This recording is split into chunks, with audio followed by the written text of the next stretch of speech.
Yeah. Okay. Thanks everybody for showing up tonight. Any business we want to talk about before we go to the presentation?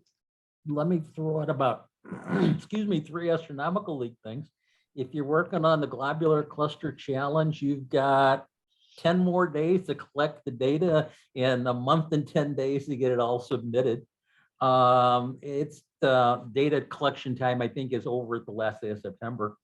Starting on October 1st, between the 1st and 9th, going along with the International Observe the Moon Night, there's an Observe the Moon challenge. It's probably been up for a while, but I first noticed it today. A lot of times on the Astronomical League site, they put up little notices that stuff is coming, and they didn't put up a notice for this one. You had to search really, really deeply, and I kind of ran across it. If you do go to the challenge webpage, they'll tell you what the targets are, and I posted that to St. Louis Astronomy today.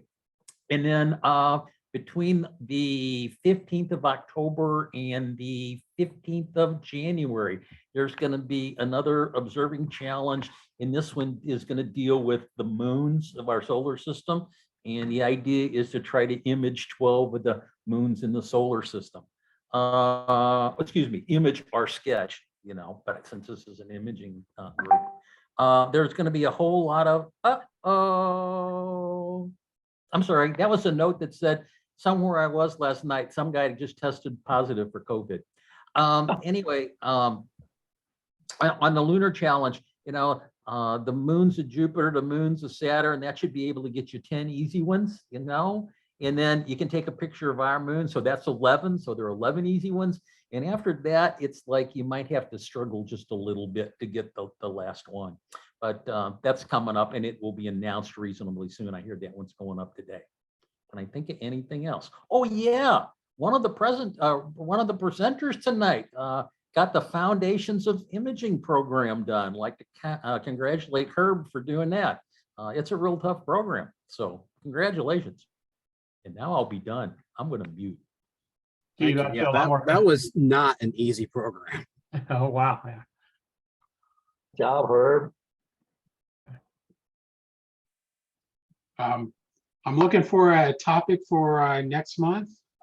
In November, I'm still planning on having a guy by the name of Bernard Miller present on PixInsight. Bernard is a really good, he's a processor.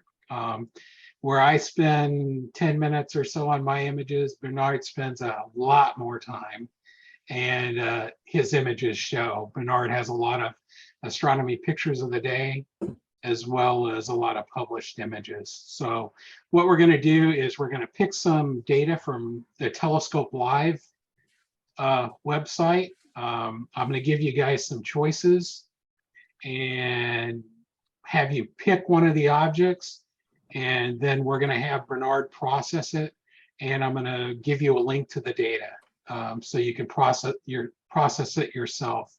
It won't be a process at the same time deal, but we'll record the meeting and any notes you need so that you can process it after the fact and see what you can get out of it.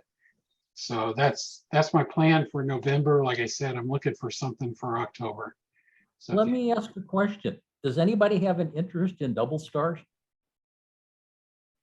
If there's an interest in double stars, I can do how to do a double star measuring kind of thing by imaging. anyone? When's our next one? October. It can be This the is Joe. 18th. I would be interested in something like that. So what do you measure, Steve? Just Gotcha. So can you see my fingers? yes. Pretend my fingers are a double star, okay? For every double star system, it revolves around a common center of mass, and two things change, and it depends on the double star system. That is how far apart they are. That's called the separation. And also there's a particular angle, and what it would take to be able to, excuse me, what you got to do to be able to image them, then be able to do those two measurements. Sure. That's, Interesting. yeah, I've never done that. That sounds fun. Sorry about this phone. This is about that email. I got to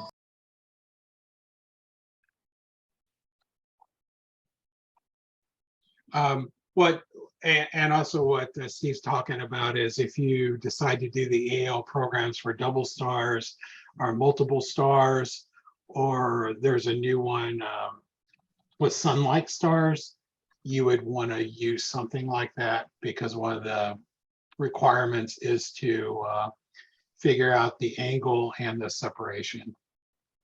So does that Feedback. also involve learning how to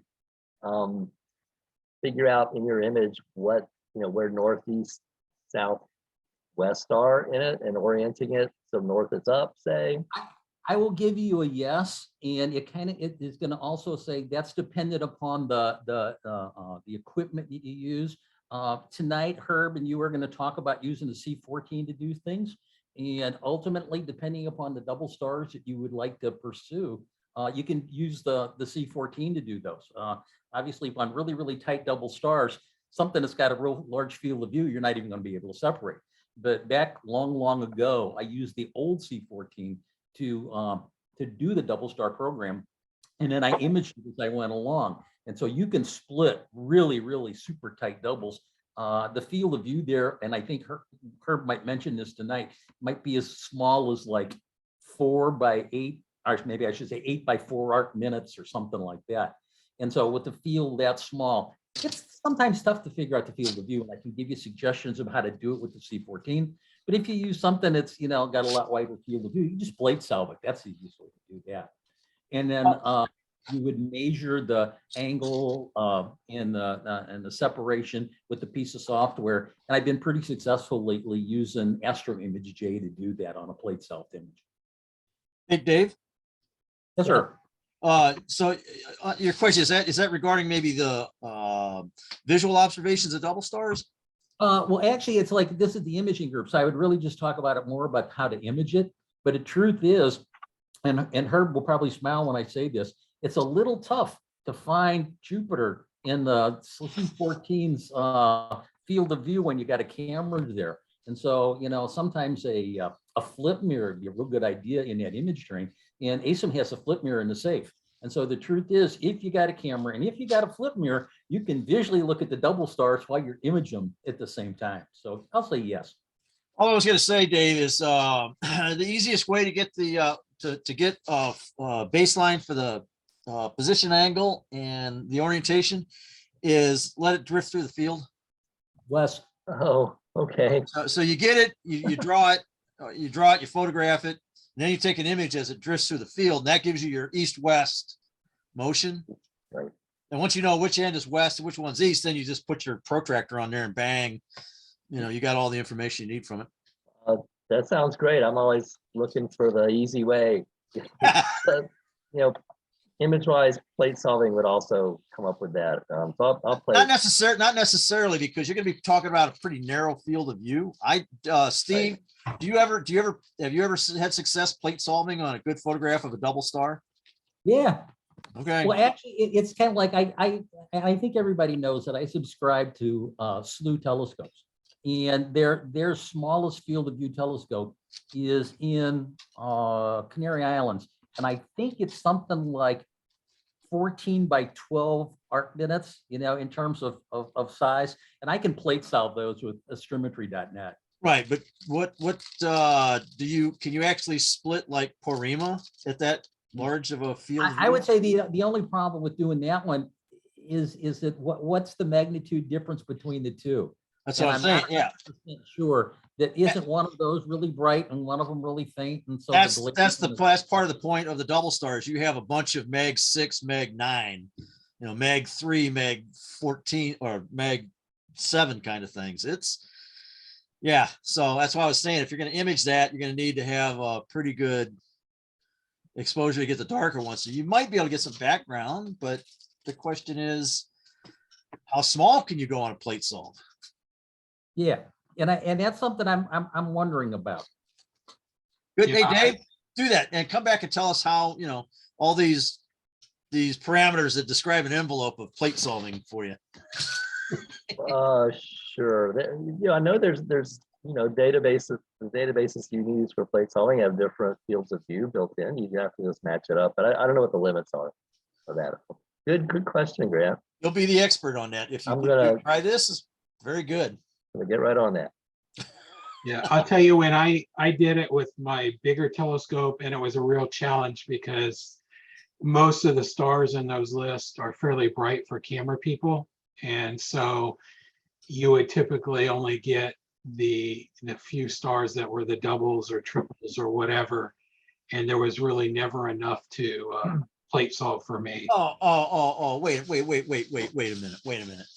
Okay, plate solving is good if you don't know what the hell you're at. But if you had a photograph of a double star, you know exactly what its right ascension declination is. So there are a bunch of, like Sinbad has got plenty of star fields to map to, right, Dan? Yeah, but your image to capture those stars without blowing away, being able to see both of them, you might only get those two stars in the image. You know, Okay. and truthfully, you can kind of, sort of, maybe kind of figure out the plate scale, you know, that you're getting. But the problem is if you start anything in there to modify it, or if there's any spacing that's different, it all gets screwed up. I've been going to the journal lately, going to the Journal of Double Star Observing, the JDSO, that's what it is, or something like that. Anyway, and people will say, oh yes, and we were using this scope, and we use this camera, and we use the point, you know, we use a 2x Barlow, or, you know, and it's like, well, yeah, how do you know your 2x Barlow is really 2x? You know, and it's a case where if you can know your scale, and you know it's so many arc seconds per pixel, you can count pixels and say, oh well, then this is the real life distance. But You know, it's not a real scale. as we're talking about that, Dave, yeah, well, you don't really need to plate solve anything. I mean, you have your image, you can normalize it so on your drift direction it's horizontal, and then there's plenty of angular measurement tools out there that can, you know, give you the position, angle, and distance. Yeah, Grant's giving you the engineer answer. Dan's answer, who's not an engineer, is that if you keep your camera oriented the same way, you know exactly which way it is based on the side of meridian, and you just write it down. I'm on the east side or the west side, and you always know the answer. You know, technically, there are some standard stars that can be used. The only problem is the standard stars that I used when I did it 10 years ago were 10 years old when I did it. So now they're 20 years old. And who knows how much they move, even if they say they don't move much. So they, you know, there is a technical kind of engineering kind of bent along with this whole notion of how to do this. And another truth, and I'll just throw this last one out and then I'll be quiet, and I promise. That journal I mentioned, the Journal of Double Star Observation, they accept papers from anybody. So if anybody here has this desire to say, oh, I want to, you know, contribute a scientific paper on double stars, you can write that thing up and they'll publish it, because they don't publish it in paper. They do it as a PDF and they do it quarterly. And so you can be there. And one of the things you can see is that a lot of times high school astronomy classes will submit papers, or college classes will submit papers about measuring 50 neglected double stars that haven't been measured in the last 20 years. Weird idea. Well, Dan, it sounds like that's a topic for next month then. Sounds good. I have one last comment for you, Dave, later. Okay. Okay, let's get on to planetary imaging.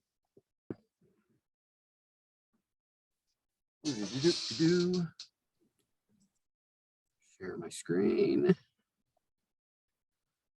Mute this puppy. Can you guys see it? Yep. Yes. Okay. So tonight we're going to focus on not really the acquisition of the planet, but really the processing once you've acquired it. Okay. All of my experience has really just been with the C14. But the same applies to whether you're doing planetary, lunar, or solar. The same software, in fact, is used. That's where I got my knowledge, was while working on the Sunspot program. So the software, these are all familiar to us. PIP, auto stacker, WinJupos, and Registacks. Dave's gonna talk about WinJupos. And throughout this process, actually, I think we'll probably wait to the end, Dave, is we'll actually go through and process some videos that Dave, Dan, and I took last month with the C14, just to walk everybody through and show how long it really takes. Some notes, and this really can be extrapolated to any telescope, but really also applies to the C14. First thing you want to do everything visually. If you're looking at Jupiter or Saturn, use the eyepiece. It will really, really help you. And we've found that while the finder is getting better aligned, it still can be moved around. So once you have Jupiter in the eyepiece, double check your the finder scope, because you will need it later on. And the next thing, if you happen to get there during daylight or semi-daylight, go ahead and get your image train set up. Whether you're just using the camera, if you're using a 1 1/4, you'll need an adapter to a 2-inch. But go ahead and get everything ready so that when it comes time to putting the camera in, you're not fiddling with trying to get everything connected and then in the scope. Gain. This is something that we, as imagers, we usually turn down a lot, unless we've got cool cameras and we're using a unity gain. But in the first part of the process, you definitely want to turn your gain up. And you want to turn it up a lot, as well as your exposure. Next thing, once you've got everything ready to go, you get your camera in there, then you can begin to focus. This is, of course, after you've gone ahead and centered it as best that you can with the eyepiece. I found that, for the 2 or 3 nights that I used the C14, the moon being up really didn't impact anything. I could still image just as good. And the nice thing is if the moon is up, you can always use that to focus on, especially with a camera. This next one is one that I've used a lot with doing solar imaging, and that's the histogram. So as you're trying to slew left, right, up, down to get the object in the center of the camera, watch your histogram. You'll notice as you get closer to having it centered, the histogram will start to expand. So instead of just being a little spike, you'll start having, a quarter of the histogram, then half of the histogram. And with the C14, that has a variable. I'm sorry, that's further down. But with any scope, especially a C14, turn your slew speeds down. You don't want to accidentally be on slew 8, press the button once, and then you've got to start all over because you've really moved Jupiter or Saturn or whatever you're looking at completely out of center. But if all else fails and you're just having difficulty, pull the camera out and put the eyepiece back in. I found it's better to just go back to visual, spend the 5 minutes that it takes to recenter it, than it does of 20, 30 minutes trying to center with the camera in place. Because you may never get it back in place with the camera, especially if you're using a planetary camera, where the resolution is, 1920 by 1080. That's a 1/3 of a chip. So it just makes it so much harder if you don't have it in center. As you're thinking about doing planetary, keep in mind the computer that you're going to use. The speed and of your computer, as well as even your hard disk, will impact your frame rate. So, you know, what we're used to with imaging is we want really long exposures, but we want, you know, multiples of them. With planetary, you want as many of those frames as possible in a short amount of time because of rotation. But also keep in mind how much hard drive space. Twice I've been out there and I filled up roughly 300 gigs in the span of imaging less than an hour.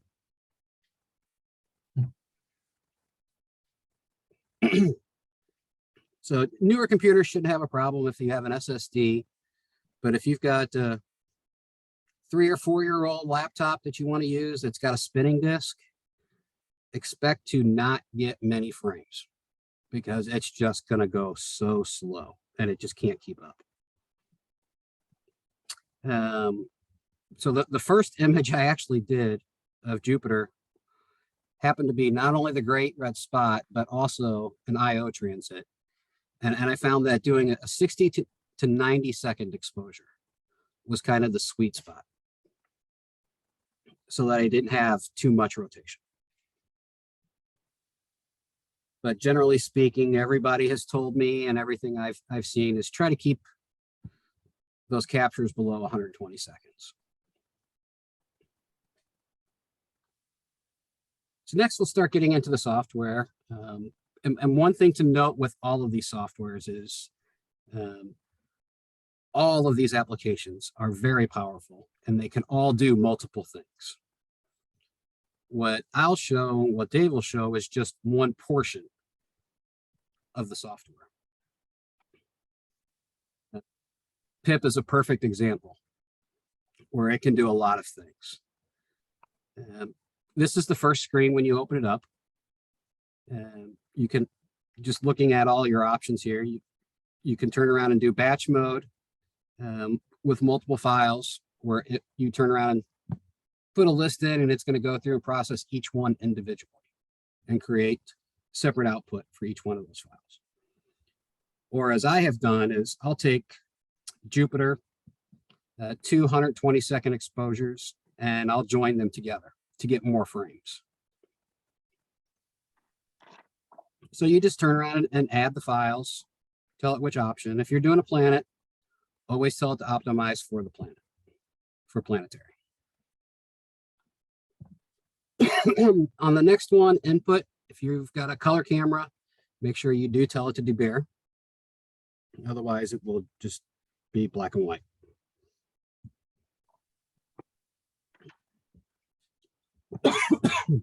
Sorry. Next one underneath the processing. For frame stabilization, make sure you do turn that on and you do tell it to center. A couple other options I have played in here is cropping. So if you know the resolution that you want to get everything at, again, depending on your camera, you can go ahead and set it in here. This is one that I've gone ahead and just gone through the process, seen what the resolution really is, and then come back and do it all over again and enable my cropping.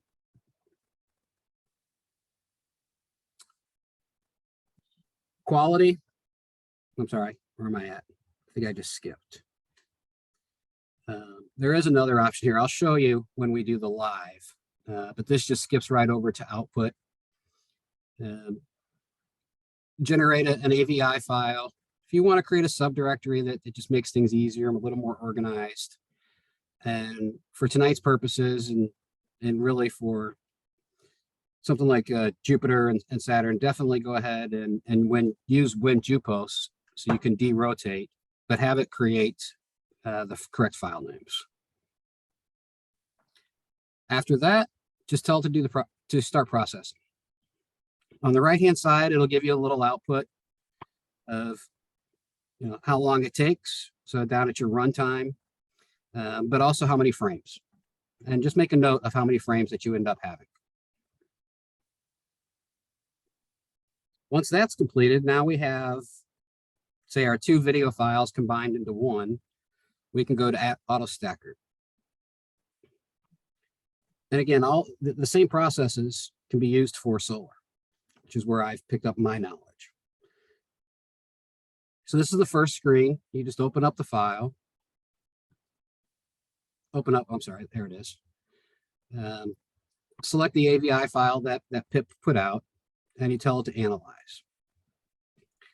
Depending on your quality, the graph right here in the middle will tell you the quality of each one of those frames.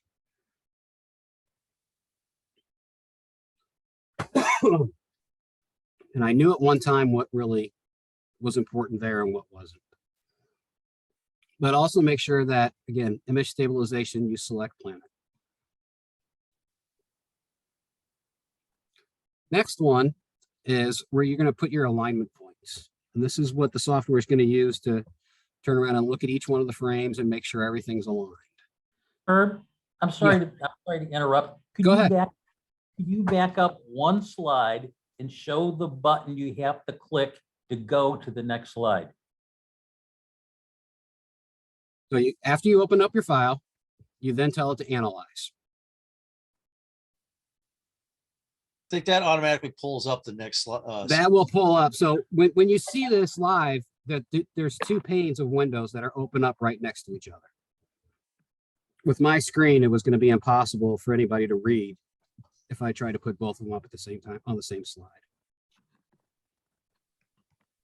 Here, real quick. Don't you have to click the stack down on the bottom left right-hand corner? That's after we do our alignment points. Okay. So you see this is what this, can you see the auto stack it program? Yeah.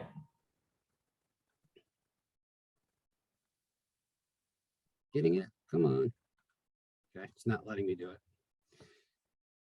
So once we've opened it up, we've analyzed it. Now we come over and we put our alignment points in. You can do this automatically or you can do it manually. This is also another area where the performance of your computer will be important. And every computer is a little different. You can change the size. I found that when doing imaging the sun with my 1600 ASI, the image was very large and I had to move up to an alignment point that was much larger. Otherwise, my number of alignment points would approach like 15,000. And it would take 2 or 3 hours to go through an alignment. So this is something that you'll have to play with on each one of your own computers to find what's kind of a good number where you're not killing your machine in order to process.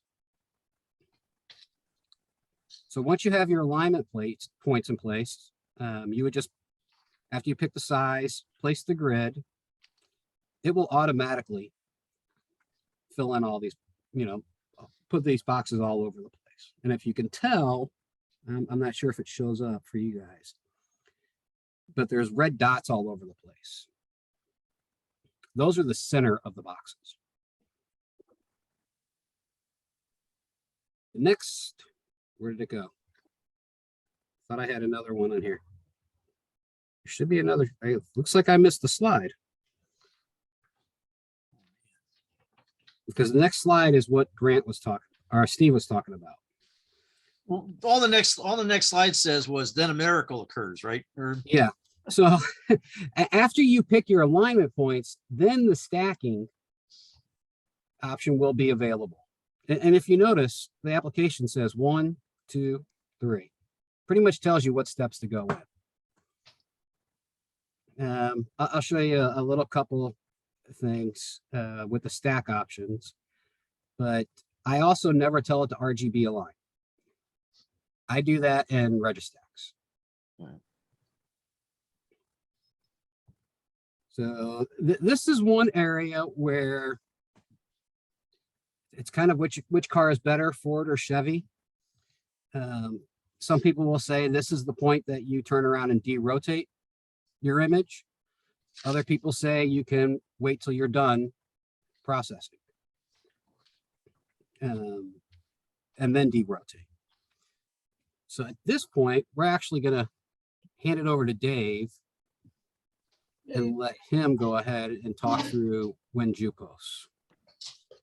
Oh, I'll just go through the slides and then I guess after we're through the slide deck, we'll do the live stuff? Yeah, Okay. we'll talk through it, and then we'll go through and do a live, and then people can ask Yeah. questions along the way. That sounds great. So on this quick introduction to WinJupos, I put the important reference here to Grisha Han's homepage, who created the software years ago and has evolved it.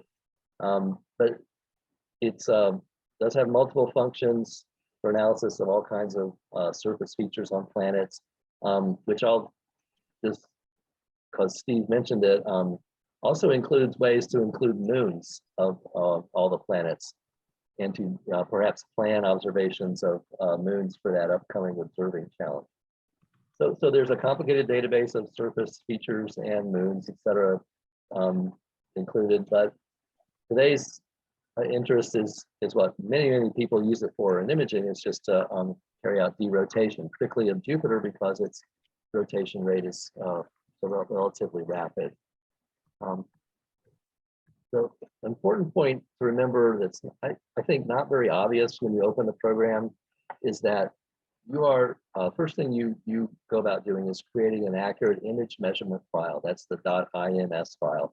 WinJupos won't do anything for you until after you create this .ims file. So we're going to spend some time showing how to generate that, and we're going to talk about specifically derotating a set of images that have already been previously stacked in AutoStacker. It is possible to take your video file and derotate that entire video file. It takes a long time on my computer anyway, and everyone's, I think, because that's, imagine that's a lot of processing to do.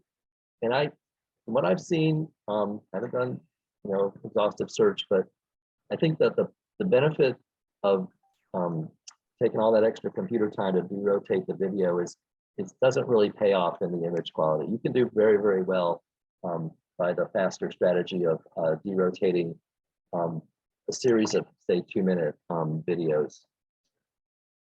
Can you go to the next slide, Herb?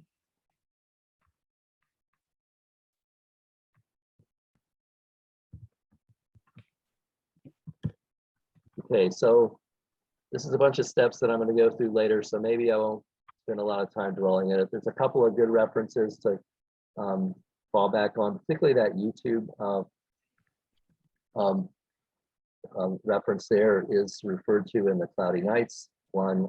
I found those real helpful preparing for this talk because they really get to some of the practical aspects of it, and the YouTube thing is about 2 hours long, so right in the middle of it somewhere is really the relevant part to derotation. It includes some really good comparisons of these different strategies that I've talked about, using video or using to derotate, or using the images to derotate. But again, we'll go through the different steps to create an image measurement file, and then I'll go through the derotation of images, and all that goes really pretty fast. It does not take long. There's a whole lot more to do with WinJupos, and we do things on all the planets, including Mars, and but that's for another time. We're just going to talk about derotation today. Next slide. Those are different steps. There's different steps you go through. This is towards creating a .ims file. When you open your image, you get to this screen. I want to point out, if you look at geographic longitude and geographic latitude on the left, those are not going to be correct to start with. You'll have to enter those manually, depending on your observing site. And you can store that and put it back in easily for future use. Fortunately, because we're using software that stores the date and universal time for data acquisition, those date and UT files or fields are populated for you. Don't have to worry about that. Next slide shows the next step is where you expand that image, and there's some other controls of brightness that aid that. but those are not saved with the resulting image file. There's a limb darkening compensation factor to adjust. But importantly, after you've got a decent looking image that you've expanded a bit, you go down to this outline frame and click automatic detection. Next slide.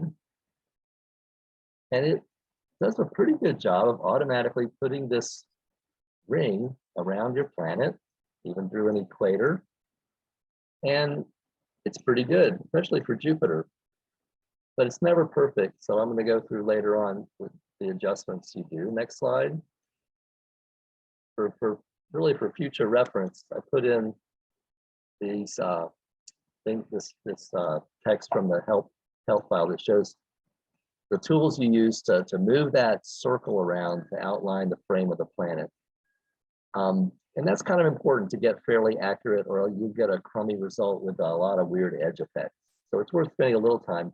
But honestly, it takes less than a minute to make that just about perfect. Next slide. I found this part kind of surprisingly difficult, is to find out which file and which place in your computer the resulting image measurement files are going to go. This is where the .ims file ends up. Go to the next slide. Once you have those .ims files saved and located, you get to this screen where you go to, I'll show it live, but you go to Tools and then derotation of images as a choice. You enter however many images you have. I don't know that there's a limit to how many, there may be. But those include the limb darkening value. And again, this might be useful for reference to note that the file name structure is complicated, and it's not so obvious to me initially where your results are going to end up. So if you take a look here and see that in this case, there are two image measurement files being used. It turns out that the resulting destination directory, at least the default, is associated with the last image measurement file on that list, the bottom one on your list. That's not obvious that would happen, but that's the way it is. And I found it very useful to use the image info box as an edit to show which multiple files from AutoStacker are going to be used for this compilation derotation exercise. So after you've got your file structures, your file destinations straight in your mind and correct on the page, which for me was a little difficult, and you picked your image type that you want, because there are multiple usual suspects of image formats available.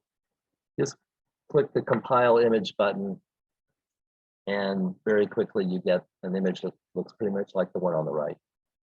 Save that, or hit F2 to save it, and you're done. You have an image file that then can go to RegiStacks. I think there may have been one more slide here about the video rotation methods. I'm just saying that these exist. I found they took a long time, but I do want to play with it more and see what the limit is, so you know how long of video you could use. But when I've read it, 15 minutes might be the limit, and that would probably take my computer all night to run. So at this point we end up with a derotated set of videos that then can be taken to RegiStacks for sharpening. Take it away, Herb. Thanks, Dave. So the next one is RegiStacks. And I'll start off by saying that there is no right or wrong way to do this. It's like any of our other post processing, it's always in the artist's mind of what looks good. Obviously, if it's yellow, that's not going to look good. But as we get into the live demonstration, the wavelets are where the artist interpretation really starts to come into place. So from here, there is no file open type of thing. It is a select. Again, we're going to be working off of an image file, but Registacks also can do stacking by itself. I've tried it before. It's not as easy as AutoStacker as far as stacking goes, but it can do it. What I had difficulty with was the alignment points. I didn't want to go in and put 5,000 dots, clicking my mouse 5,000 times. So once you have your file open, let me go back to, once you have your file open, you'll see the planet will look obviously yellow. Yeah, this is what I wanted. First thing I always do is I tell it to RGB align, balance. So I just click on RGB balance and tell it to auto balance. As we do the live one, you'll see how the colors are all off with each other. Once you've got it aligned, then you'll really start to see what you're used to seeing Jupiter look like. A couple things to point out and why this big red and green picture is up is if you click on the preview button underneath the wavelets, that will show you what that wavelet is going to edit. And it tells you red is decreasing, green is increasing. So all you do is you move the slider left, right. Way I do it is I go in and I just move all the wavelets to some level just to start getting a more sharper picture. And then I'll go in and start with layer one, start sharpening it some. In addition to that, I also, it didn't show up in the screenshot, but I'll click viewed zoom so that I can zoom in on a particular area and get more detail out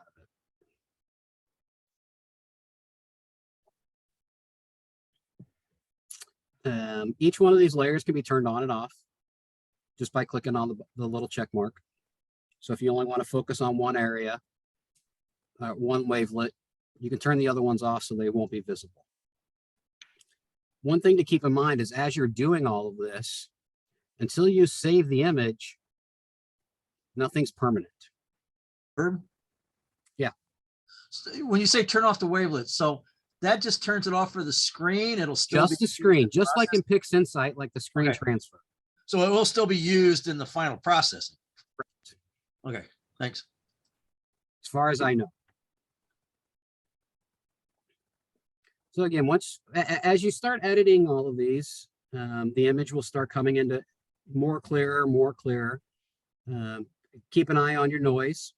And that's really what I use the zoom for, is that I'll be able to see the noise a lot easier on a zoomed function than I will on this big dot in the middle.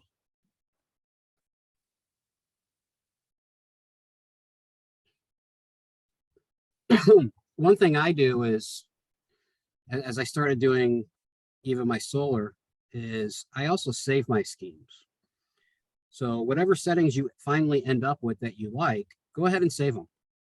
So the next time you come in, you just turn around and load that scheme, and all you have to do is find changes instead of big changes.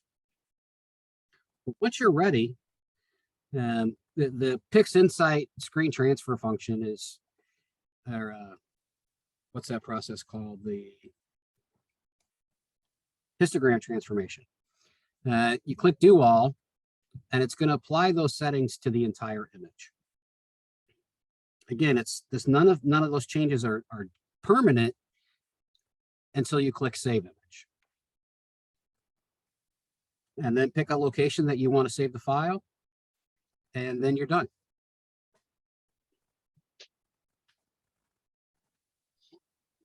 As we, talked about that, with each one of these applications, this is just one way to do this. As we get into the live, I'm sure and hope Dan and Steve come up with some questions and some pointers on how to do things. And they all can do so much more. As Dave pointed out, only knowing maybe 10%. I only know maybe 2% of WinJupos. And I only know that because of Dave putting the steps together. I had never used WinJupos before. And just like even with Pix Insight, once you have an image done, you can still turn around and take it into Photoshop, GIMP, whatever your further processing that you want to do, and do even more. Especially with the black. The black is something that I found isn't always consistent. So processing that further into Photoshop sometimes makes it look a lot better. But the big thing that I took away from all of this was having access to that C14 is, provided I can get somebody to open it up for me, it's astounding. Only having an 80 millimeter or a 6-inch scope, the quality of that scope is just, it's so nice to have that. So if you can, definitely take advantage of it. I think that the more that we use it for imaging, the more some of the eccentricities will start to get ironed out, such as the finder scope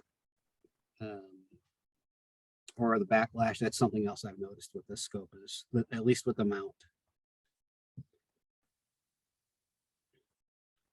So this is an image that from the night that Dave, Dan, and I, even though we're not going to do a live on Saturn, this was one that this was just a 2-minute edit, nothing special, and really didn't really put much effort into editing it. But this is what that C14 is capable of. So that's it on that. So now we will get into some processing.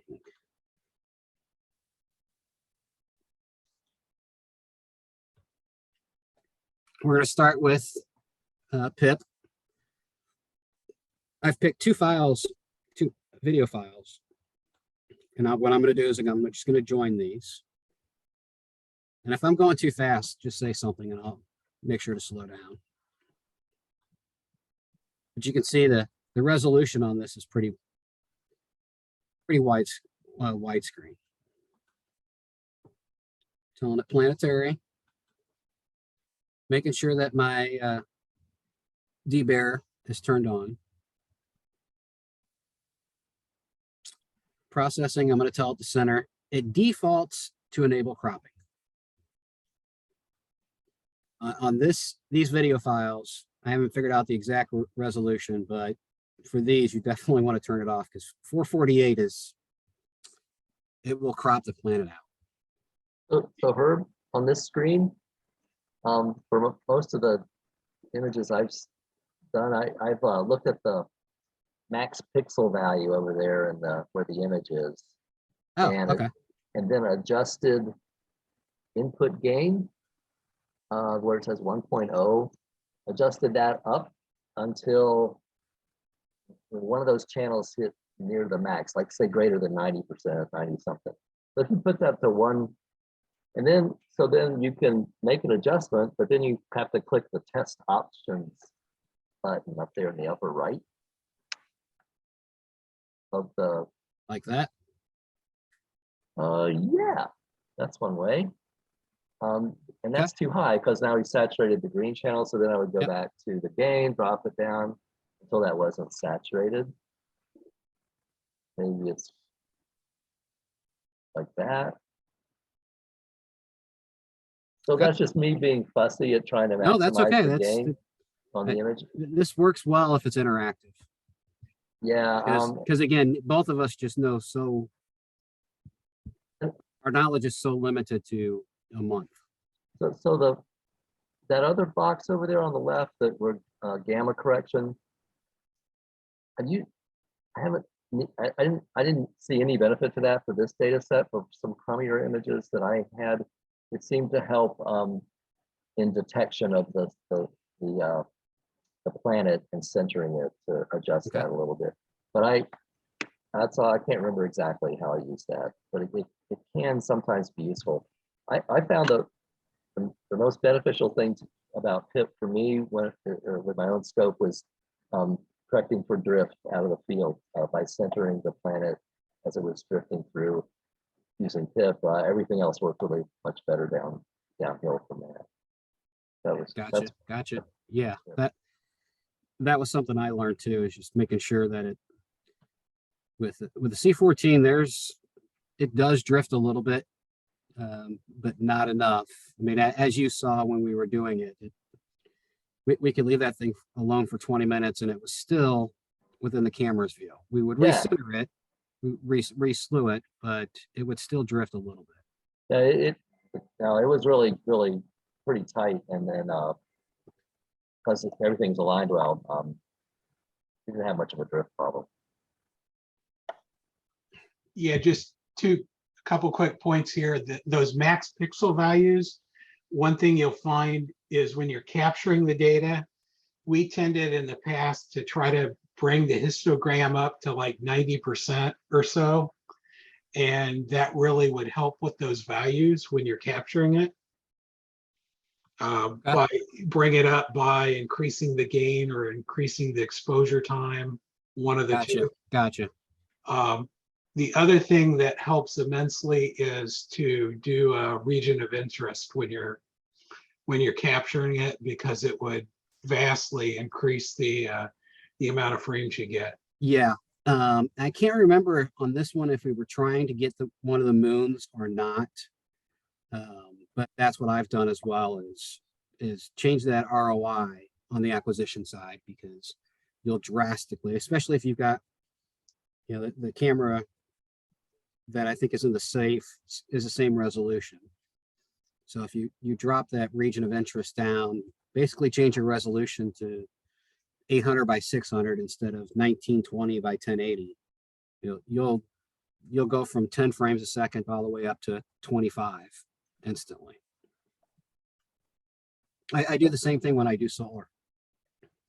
So Herb, I don't know if you mentioned that these data were collected with sharp cap. Is that correct? Or was it? Yes, we did not use fire capture. And that's something I've noticed too. If anybody else has any input, is at least with using the free version of SharpCap, I know it has a memory limit where you can only use like 2 megs, but the free version really, I could never get more than 25, 30 frames per second, no matter what I did. But if I use the same settings, same ROI, gain, exposures, with fire capture, it would sometimes double my frames per second.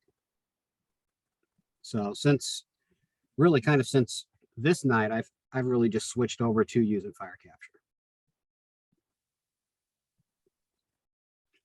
Next one is quality. This was the slide I was looking for earlier. I've played with this one, but so far it hadn't really given that much better of images. Yeah, what I was trying to explain earlier is I think it makes sense to enable that, because when you do that, it reorders the frames in quality order. Yes, yeah. And then when you get it into auto stacker, it makes more sense when you look at one of the screens, when you're trying to pick, well, how many of these frames should I actually use? Yeah. Makes it much easier to determine that I'm following you. than just guessing. I don't I remember actually, what that was. after your emails today, I went through and ran it this way. And that's why I said I didn't notice much difference, but I know what you're talking about of. And once you get them ordered like that, you can determine how many total frames you're using and cut out the ones. Right. And that's what this box is, the reorder. And that'll speed it. That speeds it up. I never play with the animation because I really don't care about looking at it.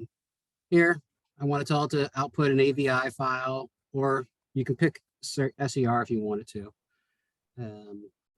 Again, kind of keeping some directory structure, but for derotation, this is the important part of making sure that you do use compatible file names. So the next, it is just clicking on start processing.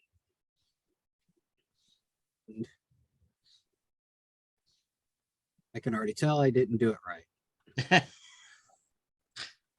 So we'll do the join again and then come over and tell it to start processing. I can tell just by the number of frames. And on my computer, this has taken anywhere between 45 to 60 seconds. So this isn't a very long of a process. But we're only doing 2 video files that are only 120 seconds each. So if you do more, that's obviously going to take a lot more time. No different than, doing weighted batch processing in PixInsight.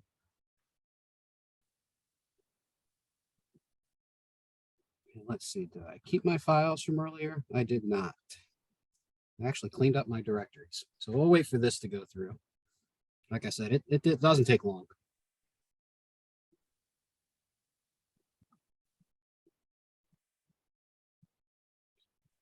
Any questions so far? Yeah, if it goes back to the beginning, don't worry about that now.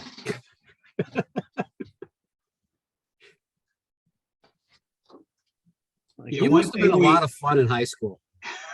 I'm a lot of fun no matter where the hell I go. I mean, teachers just must have loved you. Well, my philosophy is, if I can't make them laugh with me, then I'll certainly make them laugh at me. Well, as long as we're waiting, it goes through with finding the objects and getting them in the camera. Yeah. But we'll talk about that later. Yeah, you can see it. This turning on the quality, which you're right. That's going to realign or reorder everything. On this computer, just running in these files a couple times today, it only added another 20 seconds. Yeah, I noticed there must be some kind of option on that screen, because notice how it discarded a bunch of your frames for some reason. Yeah. I think that's the level. We've got 12, and that could be I didn't do quality. Yeah, it's weighting. got some quality limiting option. Yeah, I got to tell you, when I was doing Mars 3 years ago,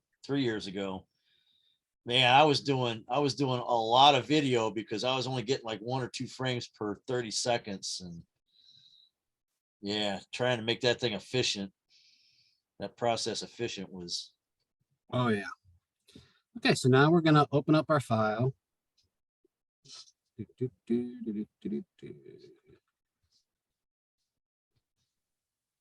the directory, there is our image, our video file. Again, we're going to tell it planetary and analyze.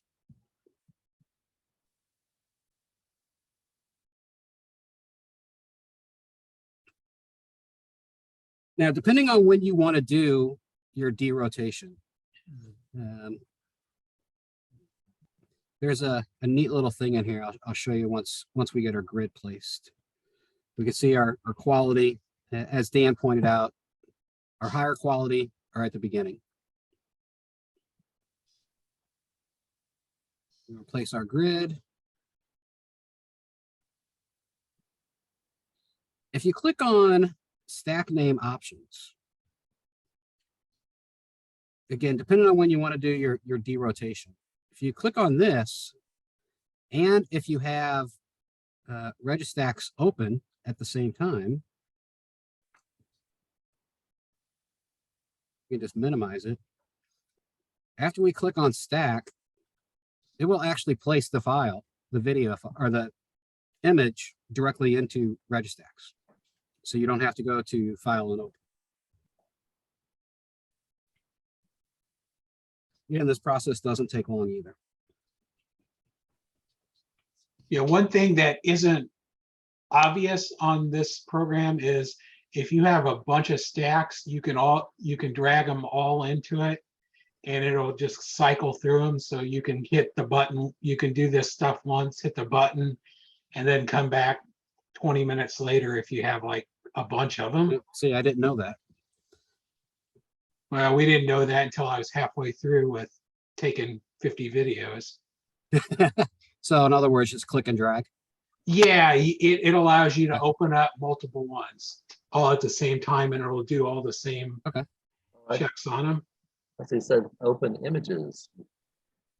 I tried that on mine, and the thing I always have a problem with was my object wasn't always in the same place, video to video. And it just, I never, And then your alignment points wouldn't be the same. right, that's what I'm saying, by dragging, Yeah. it, I had to process each one of my videos. Yeah, it seemed when I was doing it, it was doing the points and stuff different for each one of them. It wasn't giving you the option to look at it like this and make changes. You That's know, something to play with. I'm not convinced that it really matters that much, how you place the align points or how many. I can tell you draw. from doing, when I've done the solar stuff, it does matter. Yeah. It does. I Oh, agree. yeah. I was Um, actually manually placing them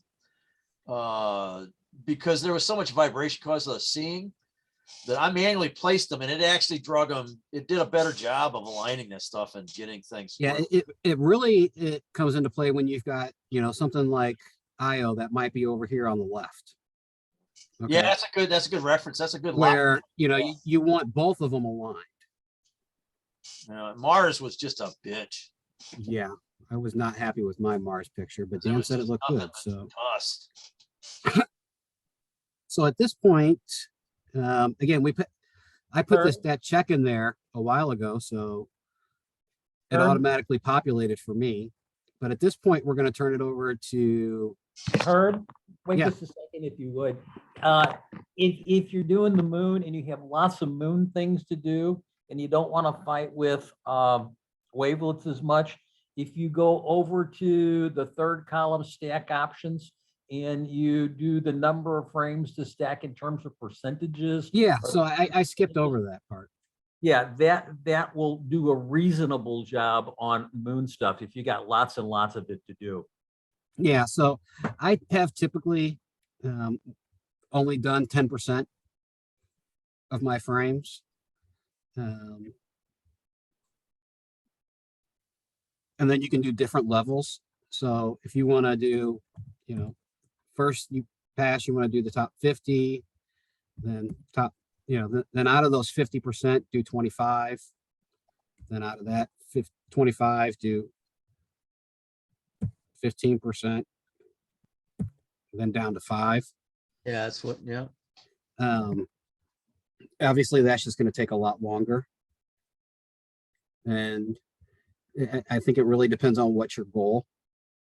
Do you want something that's going to be good enough to hang on the wall, or something that's going to be on the cover of a magazine?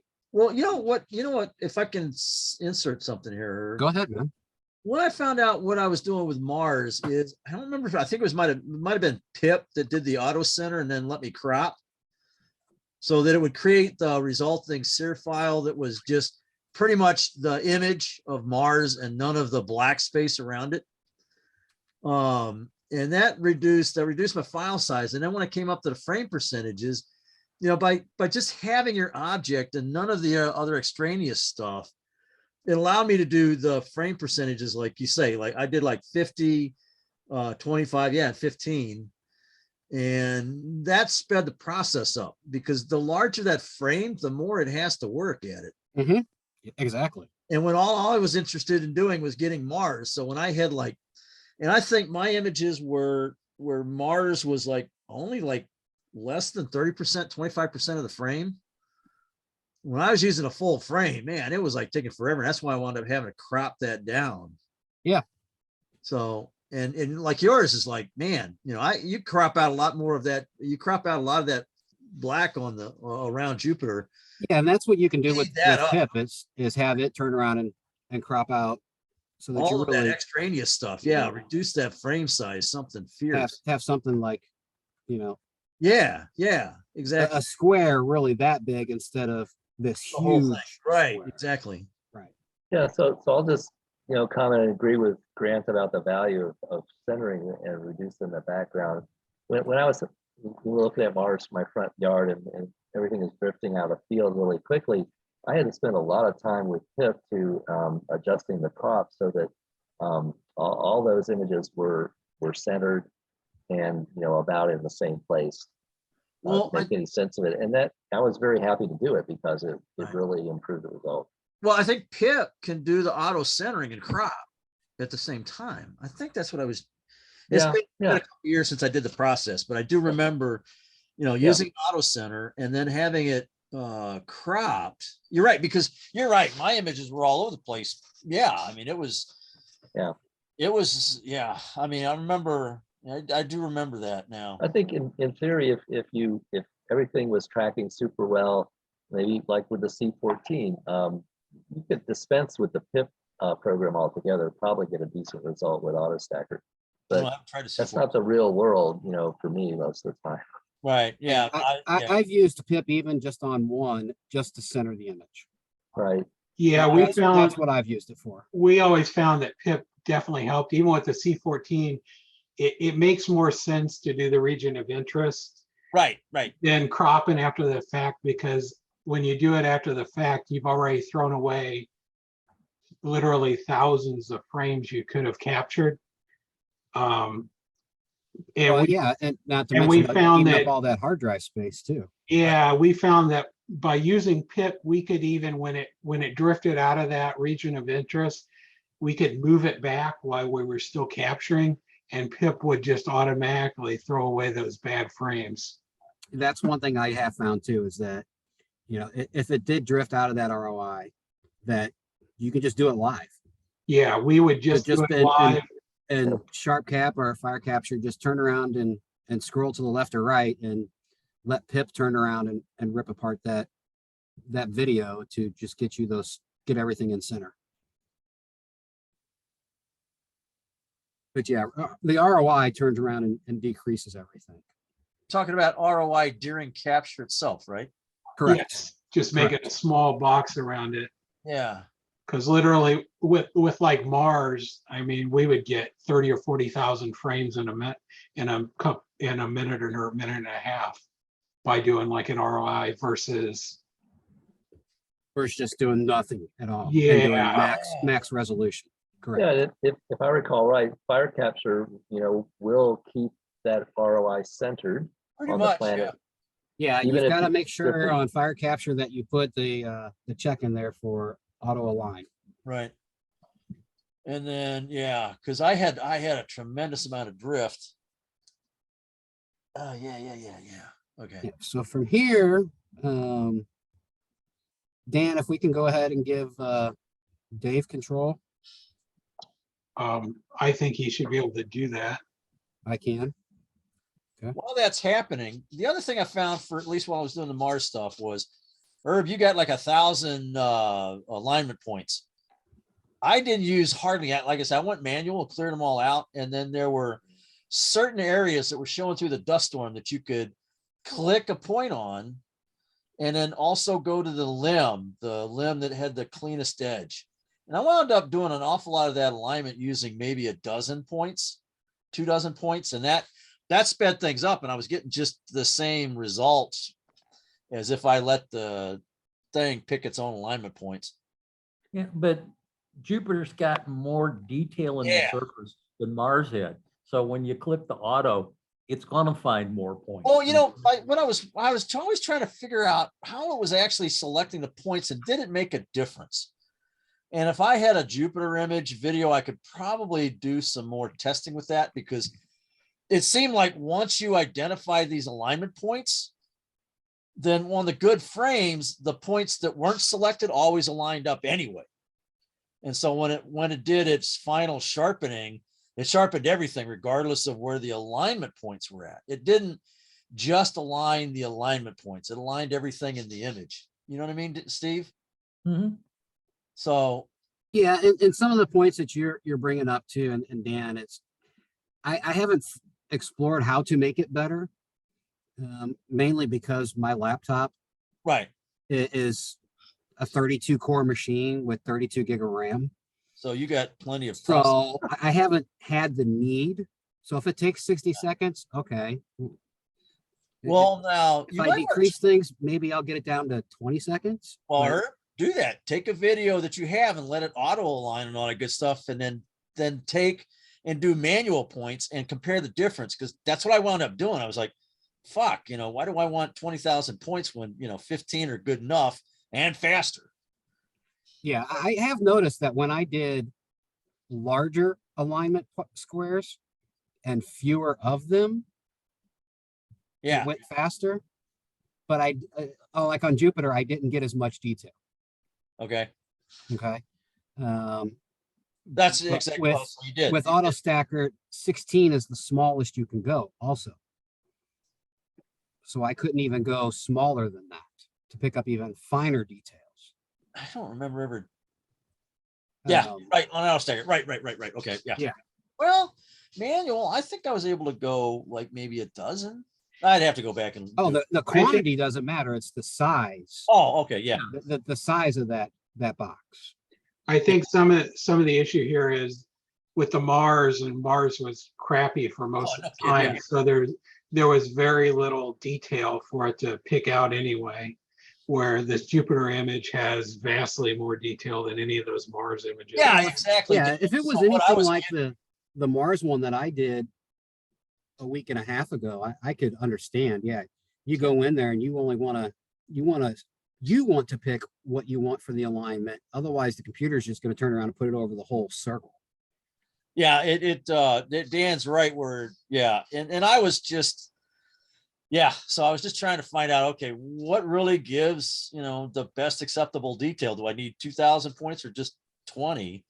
And the speed wise, there was very little detail, but although, you look at the video and you have just this fuzzball bouncing around, and you look at it after that processing with Pip and Auto Stacker and that other one, Surface, and it was just incredible how it could get these images out of that mush. Yeah. Oh, yeah. That was my reaction, and I think Dave kind of had the first aha and wow moment of doing the wavelets. It's like, holy crap, that data is actually there. And wavelets never worked for me on those Mars images, but again, the detail I didn't have much luck with them either, man.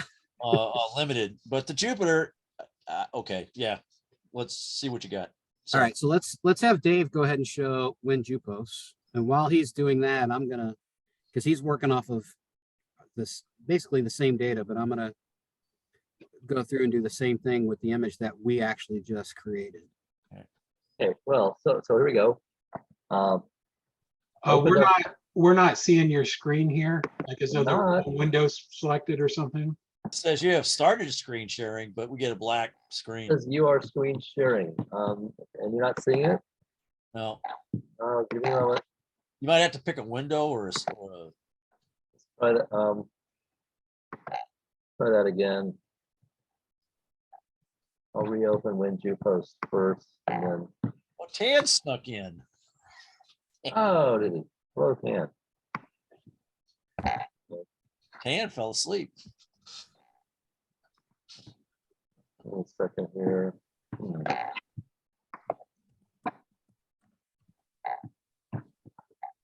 Are you sharing your window, or are you sharing the whole screen? Well, I clicked shared screen, and then it asked me which window I wanted to share, and I thought the right one, but maybe it was not. Let me try it this way. That better? Yep. Yeah, we can see it now. Okay, See good gray. well, that's great because I haven't done anything yet. So That's the way it let's starts go. out. Yeah, we'll go. First thing, program. Only just make sure that you pick the right celestial body. Jupiter in this case. Easy. Second step, go to recording. and drop down here to image measurement and open that. And that's this screen.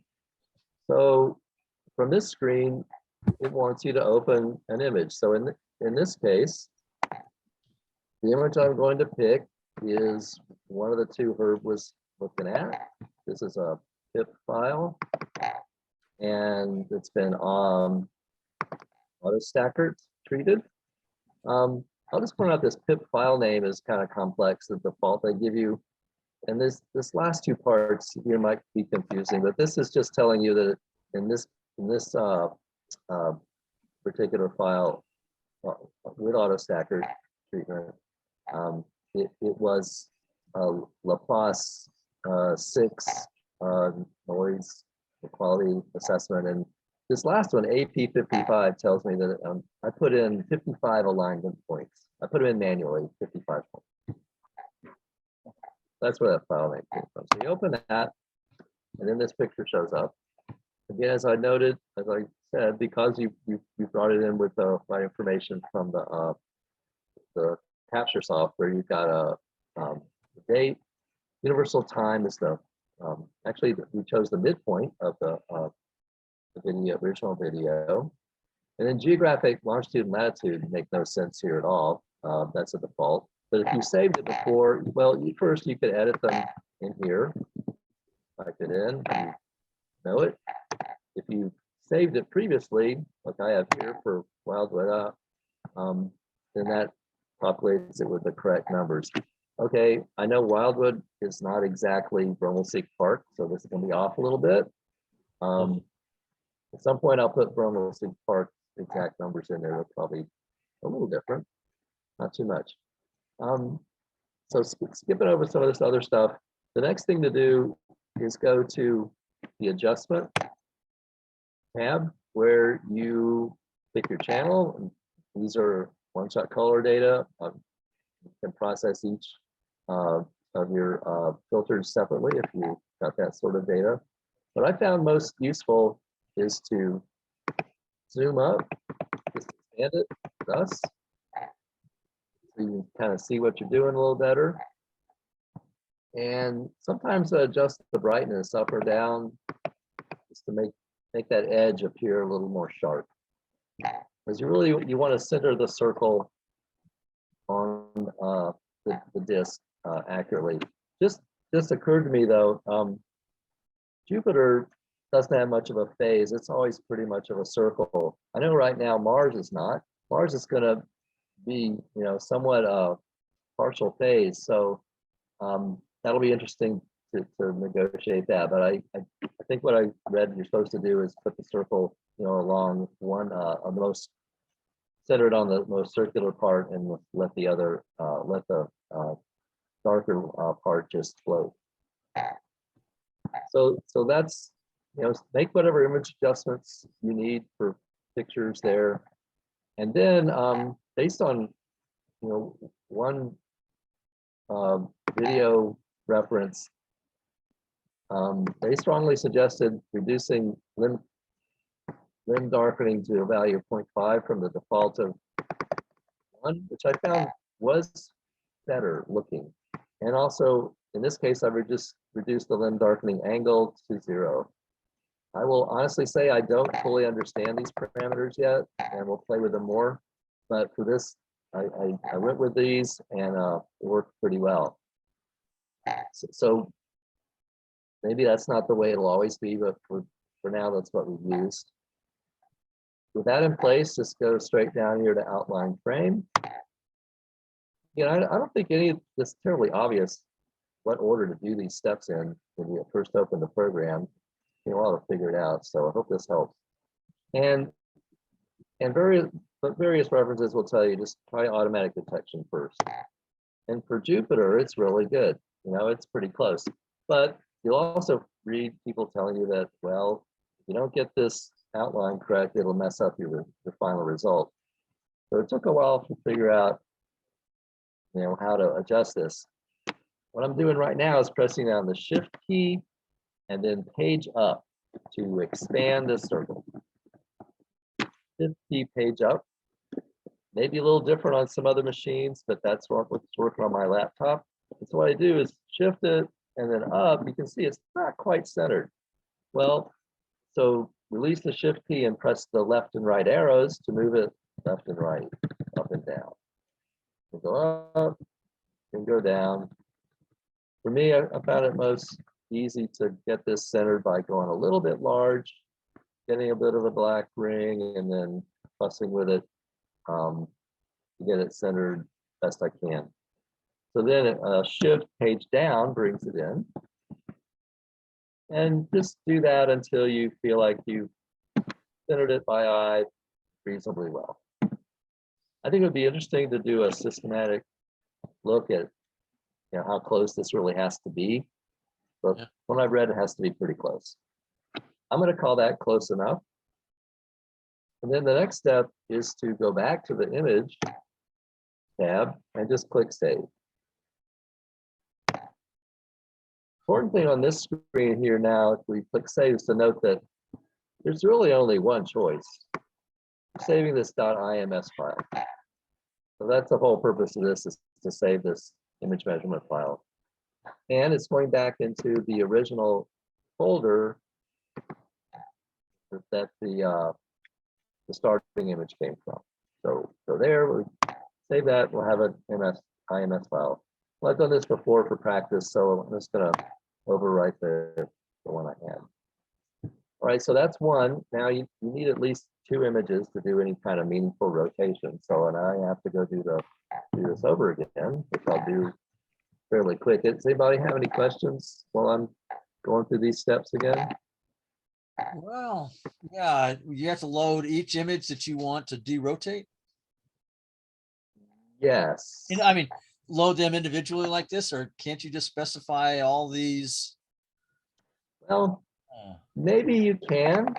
I have not had so much to work with that I've had to do that. But there is an add images multiple file tab there that could be explored. I understand that if you had 20 of these, and you could easily have 20 of these, I wouldn't want to do them all one after the other. Let me go back to first principles. You're using WinJupos to do the derotation of a number of images, right? Yeah, the idea is that these images were each taken, well, they're 2 minutes long each. They've been taken fairly close together, but Right. over So a period so of 20, 30 minutes. for each of the images that you're derotating, there was an associated video that you went through the whole pip auto stacker process, right? Correct. Okay. And so if you have 10 images you're trying to derotate, it means you went through 10 auto stacker processes for those 10 images individually, right? It hasn't been Correct. auto. Okay. And then you can't just specify those 10 resulting images to import into WinJupos because they're already pre-aligned, aren't they? Okay, anyway, yeah, I thought you could import multiple images into WinJupos to do the derotation with. Yeah, Okay. Steve, Grant, I think you can. How I about think that? you can too. They just haven't got that far. When I will over here where it says add the images, I Yeah. did that. I tried that once with these 2 images, and it looked like it put them one on top of the other. And they were so bright though, I couldn't, just even with 2 of them, I never could get it adjusted. So I felt like I confidently set the circle around them Okay. cleanly. But Oh, so they weren't all centered up nice and clean relative to each other. they were pretty close. Okay. Well, that's what I mean. They weren't. Yeah, and so I think that's worth a shot, and it might work really well. It's very possible. Where's Greg Ruppel? I mean, he does this all the freaking time. That's a good question. Greg He's would the need to man. do the 201 class. This is the 101 class. Yeah, I remember the last time I was doing this, there are more options in this version than when I used it, but I remember having to do this particular stuff on each image to each color to get it to work. Okay. Because we also found that the red image might be bigger than the green image and things like that too. Oh yeah, yeah.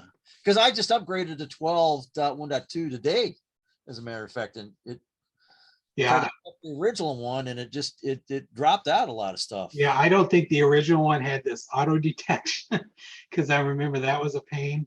Yeah. Okay. Sorry, Dave. No, these are really good points, and I'm all, Well, you just experienced with the full function calculator, and Dan and I were talking about the four bangers.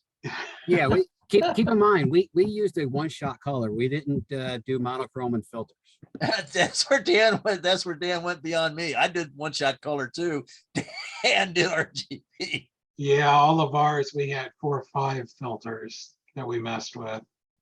But one other thing while he's doing this is that if you do pick one of the planets that has phases, WinJupos is smart enough to understand that. And so this circle won't be a circle. It will fit the phase. Cool. Based on the And date. it also, it fits Saturn. It has a ring structure there. Oh yeah. Damn. It's awesome. Okay, so there's 2 files that have now had their image measurement created. So I think the purpose of this is so that WinJupos can match up your image with the database of features given that particular point in time and the way it should look at that observation site. So then you're back here to a blank screen. What do? You go to Tools, and one of these tools is derotation of images. You can see this one here for if you had RGB separate filter data. And this is the one for the video stream derotation that I mentioned. It's possible, but slow, and we're not going to do that today. We're going to just do the fast one, derotation of images. And pretty fast, straightforward to go to the edit button. Here, add the files that we just created. Here's my folder. There's 2 of them. There's the first one, and really, you can only open .ims files. Can't emphasize this enough. There's no opening image files. There's no opening video. It's just, at this point, it wants the .ims structure. And that one, it carried forward the limb darkening value, and open the next one, which I go back and find it. I put it here. Oh, by the way, this AutoStacker P50 means in this particular images, I took 50% of the best 50% of images from that AutoStacker quality exercise. Okay, so then this is the one. And there they are. So you'll note reference times are included. Some sort of average of all these. And like I said before, this folder 726.03.726 corresponds to the folder that this second image came from. That's not so obvious, but that's just the way it does it by default. With a little bit of trial and error, I found it was very useful to enter here in the image info that this is 45 56. So a combination of, I'll pick the last 2 digits of those file names. Note that it added that to the file name here when I included that comment here in image info. That could be really helpful if you're trying to create a bunch of these or as a way to follow which images actually went into this derotation result. So the next step would be compile image, except for one thing. I'm going to show you the choice of output formats. Again, it's a whole bunch of the usual image file types, including some I've never heard of. So there you have, I think, almost any choice if you want. Okay, general question. What is the best image format, TIFF, to save for detail, right? I do not know the answer to that, Grant. I Um, was kind of opening up for like Dan and Yeah, please. Any of the highest bit ones, you would definitely want PNG or TIFF. PNG or TIFF. Thank you. Well, what about FITS? There's also a FITS format, but I don't know. Don't see that. Fits would be to load it into a lot of astronomy programs, but I'm not sure that I don't think you'd really want to use that. By this point, you've lost the embedded data that FITS uses, right? Well, you never had it. Yeah, Oh, I thought FITS had embedded data like right. ascension Yeah, tech. fits would, but these were video files that aren't going to have that embedded data. That's right. So saving a FITS. What happens if you try to save a JPEG as a FITS? Does it ask you for all that data, what the rate, ascension, declination, all that other stuff is? You just won't put that stuff in the headers. Okay. So PNG and TIFF. Yeah. that'd be my choices too. I Another truth is you got to know what the next piece of software you're going to use is. Make sure it's available in there. Well, yeah. So exactly, Steve. What I did is I save it in TIFF, and the next piece of software wants JPEG. I convert the TIFF to a JPEG. That way, I keep the TIFF data, keep the TIFF resolution, and then I'm processing a JPEG. Yeah, right. So Okay, well, those are important points. Thinking ahead to the next step for sure. One other thing, I noticed a couple hours ago, this afternoon, that as I was practicing this stuff, that if you look at our slides, it looks like we have Jupiter oriented so that its normal North Pole is actually pointed to the south. By the what I think is the usual convention, where the Great Red Spot and such are in the southern hemisphere as you look at it.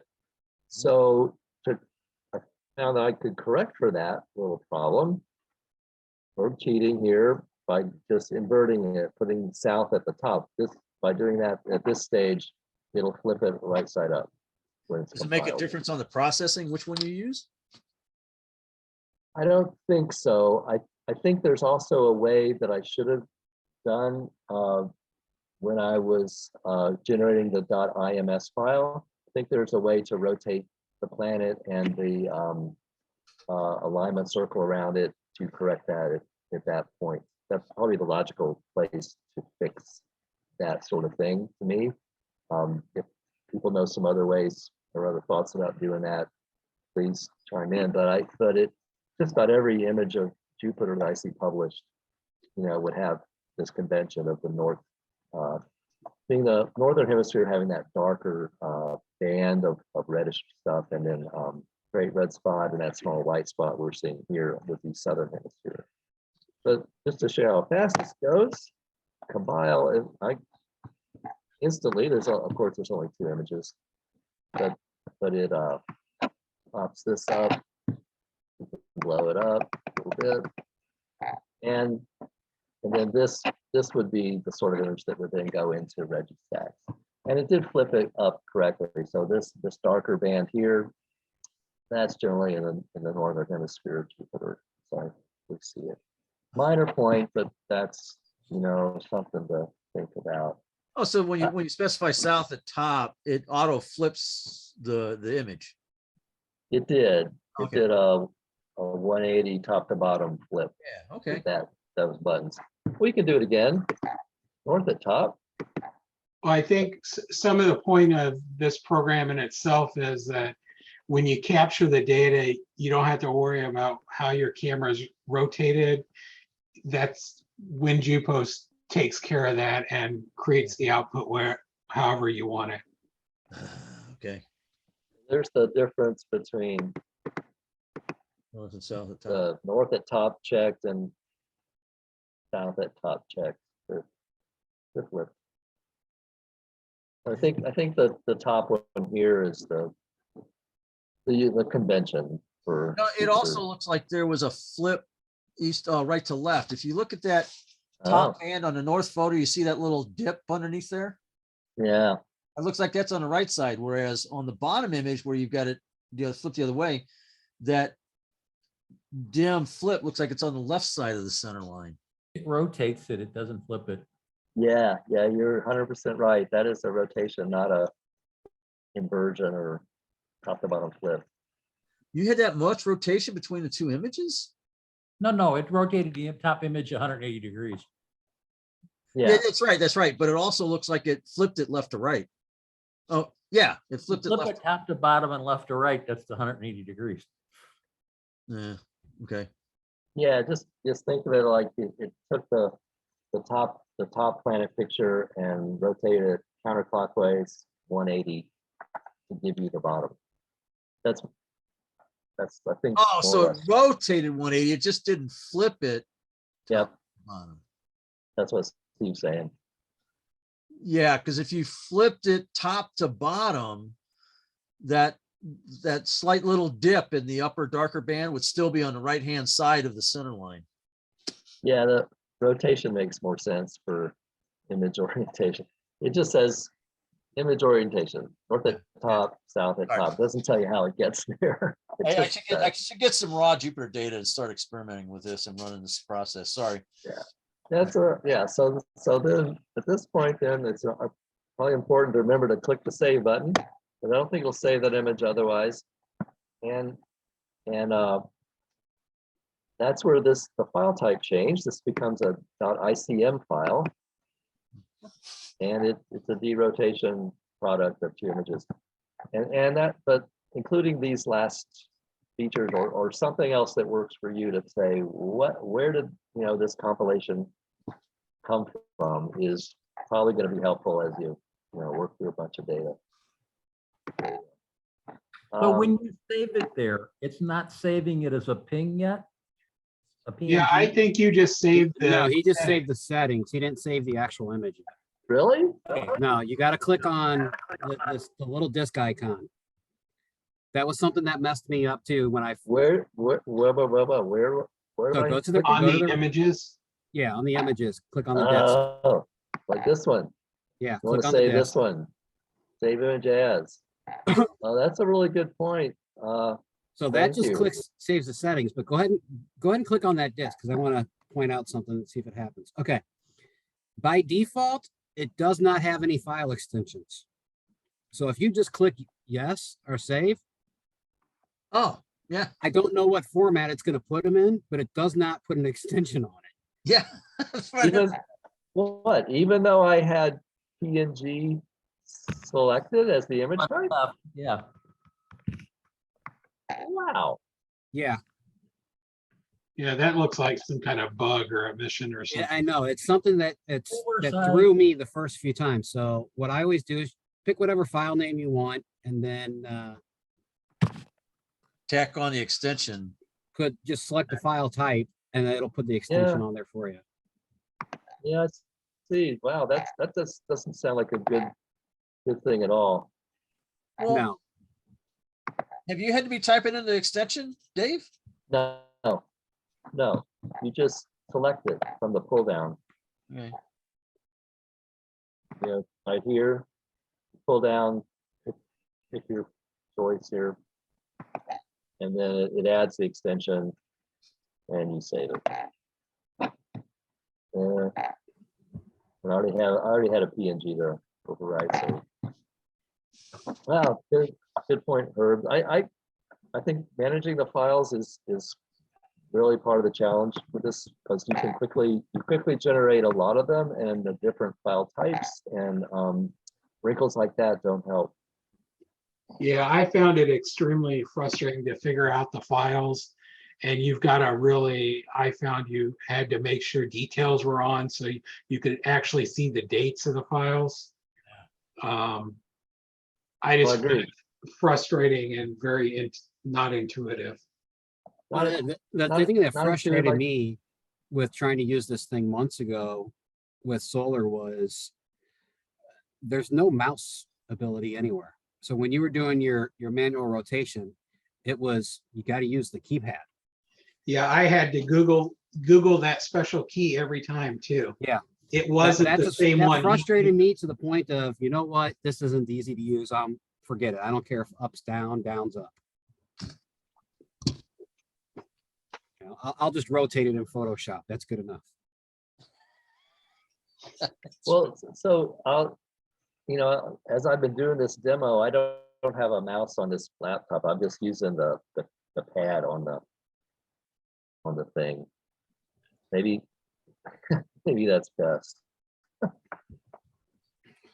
I'm definitely going to try to play around with adding multiple image files, as you suggested, Grant, because the next step for me was to take more data and put it in there. We Don and Herb and I we ended up with about maybe a dozen potentially usable Jupyter files that curious to see how they would work if they were all thrown in the mix. And that'll take a bit or two and hit a little bit of time. Yeah, Well, we did a bunch of files and we even threw some filters in there too, just to see what things would look like. That was kind of an interesting. Forgot about the Diversion. filters. All right, so now we get to the difficult part. So Dave, go ahead and Okay, stop. I'm going to stop sharing. stop sharing.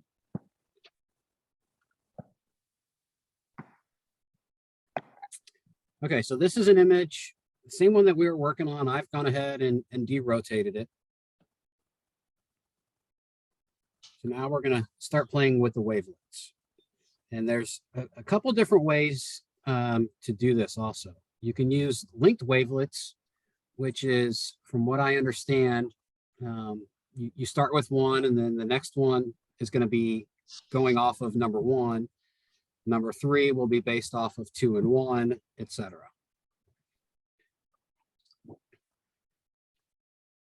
So I've done it both ways, and you can get to the same results. But again, here we're just clicking and dragging. If you click on the preview, you can see what it's going to be adjusting. Again, we'll go over. You see how our blues way out. Auto align it. Click on zoom. And with zoom, it tells you, this software is pretty easy to use. If there's a particular area, especially if you've got the great red spot, you're just holding down your control key, move the mouse around, and as soon as you let go of control, it's going to hold it right there for you. Is that the red spot where your cursor was at? No, but this is just a storm right here. Yeah, thank you. Right now. Got another one up here. But it's helpful if you have the great red spot so that you can turn around and zoom in on that. Okay. In this particular one, we didn't stick around for the spot to come in. But you'll notice we've got yellow on the sides and this big box. If you just click somewhere else on the screen, this is going to be the box that you're doing your preview in. So whether you want to just do it on a particular area or just click in the middle, you can do the whole planet. What I do is just start moving these up, and you can already start seeing some of the detail coming in.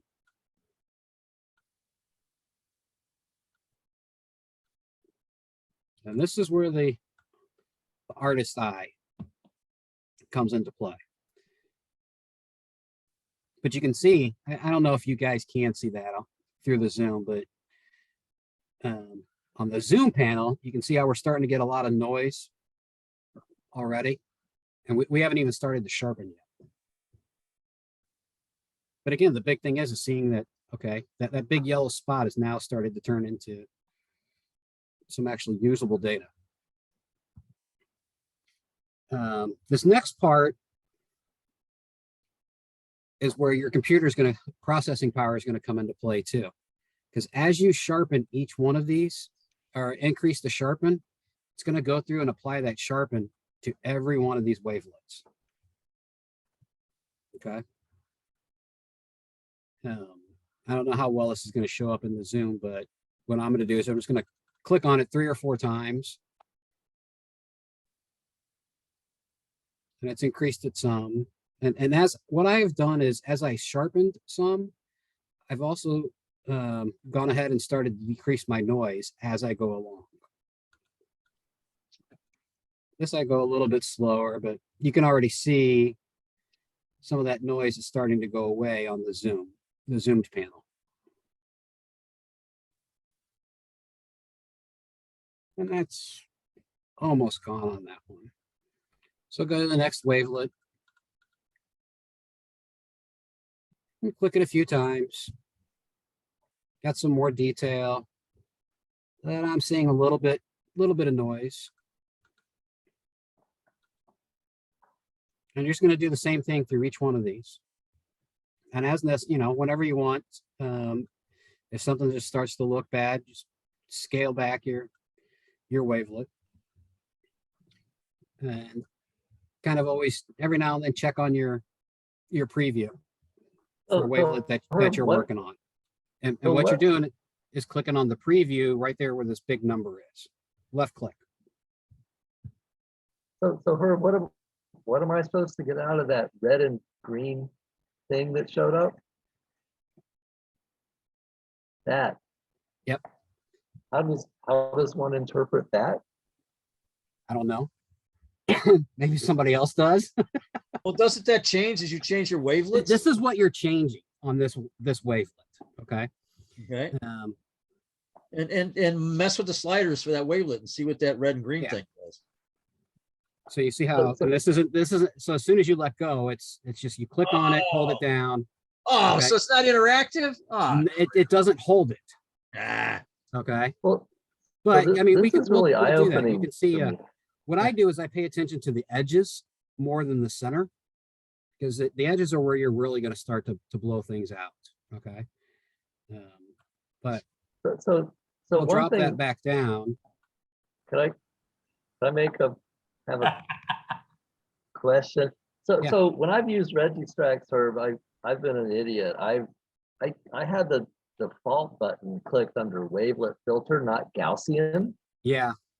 Use Well, Gaussian the filter. fault- Use Gaussian. Gaussian's better because default doesn't give you all this denoise and sharpening No, it does not. options. This is much better. The first time I used this, I didn't even really know to click on or to change the sharpen and the denoise values. All I did is move the sliders around.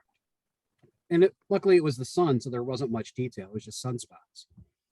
But then as I started watching videos and learning what other people were doing, it was, oh, it's not just adjusting the wavelengths. The wavelets, you do need to sharpen to start bringing out some of the details.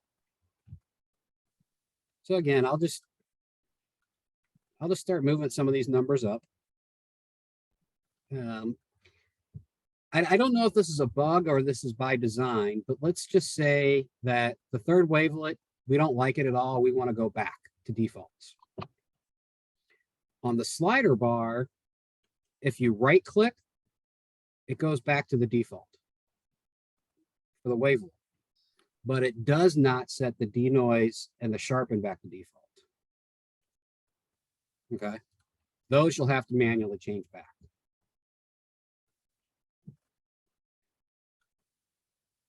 We'll just move that up. Again, I always look at this, I'm looking at the zoom panel more than anything, more than the main image. Can you enlarge the zoom panel or is that a fixed size? There you go. Okay. I can, Okay. So it doesn't enlarge. it's not going to increase the zoom, say, the region of interest for the zoom, so to speak. Right. And also it's got the Lancos. Right. You can change it. Yeah. I haven't really noticed. I mean, I can tell that it's getting the shade is changing a little bit, but So is that on top of that wavelet or wavelets, or is that what the wavelets are using? what do you mean? Okay, This so is just for the zoom. yeah, okay, so you're using the zoom to determine your wavelets, and at the same time, the zoom is doing a filter on top of that. Correct. The zoom panel is just giving you a close-up. Yeah, it's just I understand that. giving you more detail. I understand that, Dave, but listen to what I'm saying. So you're adjusting a wavelet to look at how sharp your detail is coming out. And at the Correct. same time, your zoom panel is applying a filter of its own. So Understand? Yeah, if you have your image just beast. where you want it, then you got to save your image in whatever filter the zoom panel is showing. It's I'm like you're following you. red glasses and you're trying to adjust the red, the blue and green values. You know what I mean? Mhm. Nick? Yeah, I don't really know what those four choices in the zoom pull down are. It affects how the sharpening algorithm that it's using. Yes, yes. So it's sharpening the zoom image, which is the image that you're trying to determine sharpness and denoise with your wavelets. That sounds weird. That's weird. Okay. Yeah. Okay. So the big thing is I can already start to see this. And this is why I sometimes I'll focus on just clicking out here on an edge instead of just the center. Yeah. Because if I'm in the center, you don't always see the edge. Right. But if Yeah. you just click over here, the big box is going to move. I can already see the edge is starting to get blown out. So looking to see which wavelet that might be caused by, and then start adjusting it. And it's always the sharp, what I've noticed, it's always the sharpening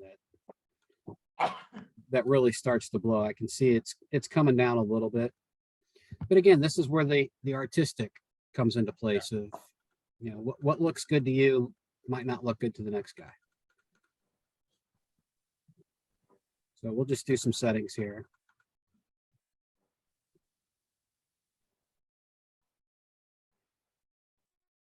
All right, let's just say that this is at least wall hanging quality at the moment. You click do all, it's going to apply all of these wavelet settings to the whole image. Ooh. And again, this is all the equivalent of a screen transfer function. Nothing's live, so to speak, or saved. And when you click save, obviously put it wherever you want to, and which format you want to use. I typically will save everything as a TIFF file. If by chance I'm going to be editing multiples of these files, I'm going to go ahead and save my scheme. You can see I've got a couple of them already in here.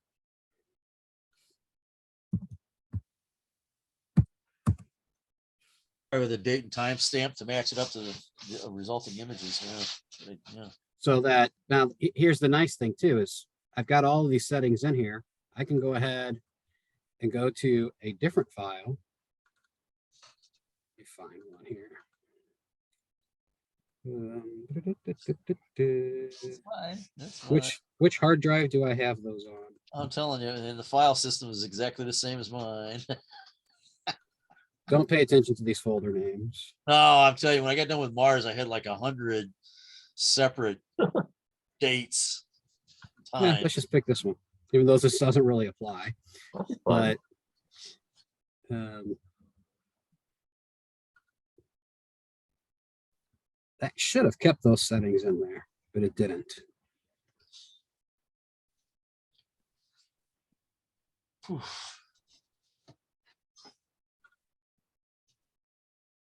Ooh.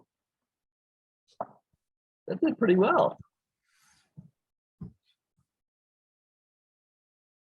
This is one also that has not been derotated, but I think this one was pretty close to being accurate anyway. But you can see Saturn's one I've had problems with of oversaturating. But you can see right now my zoom is in a different position. So again, just hold down my control button, my control key, and pick a spot.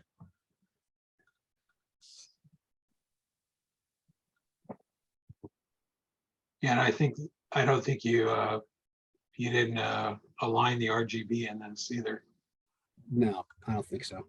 No, this is one that just came out. I was just trying to show how you can apply that same a scheme to another image, and all you got to do is open it.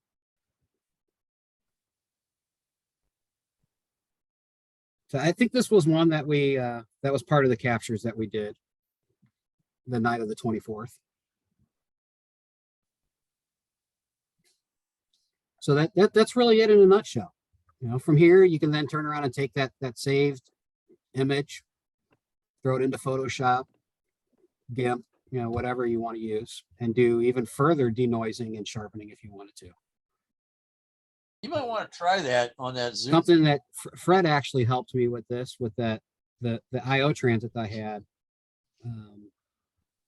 because my black was not good enough, was not good. But he turned around and threw it into Photoshop and adjusted that, and did some masks, especially with the moon. That masks will really help with that. So that's it in a nutshell. A long nutshell, but a nutshell.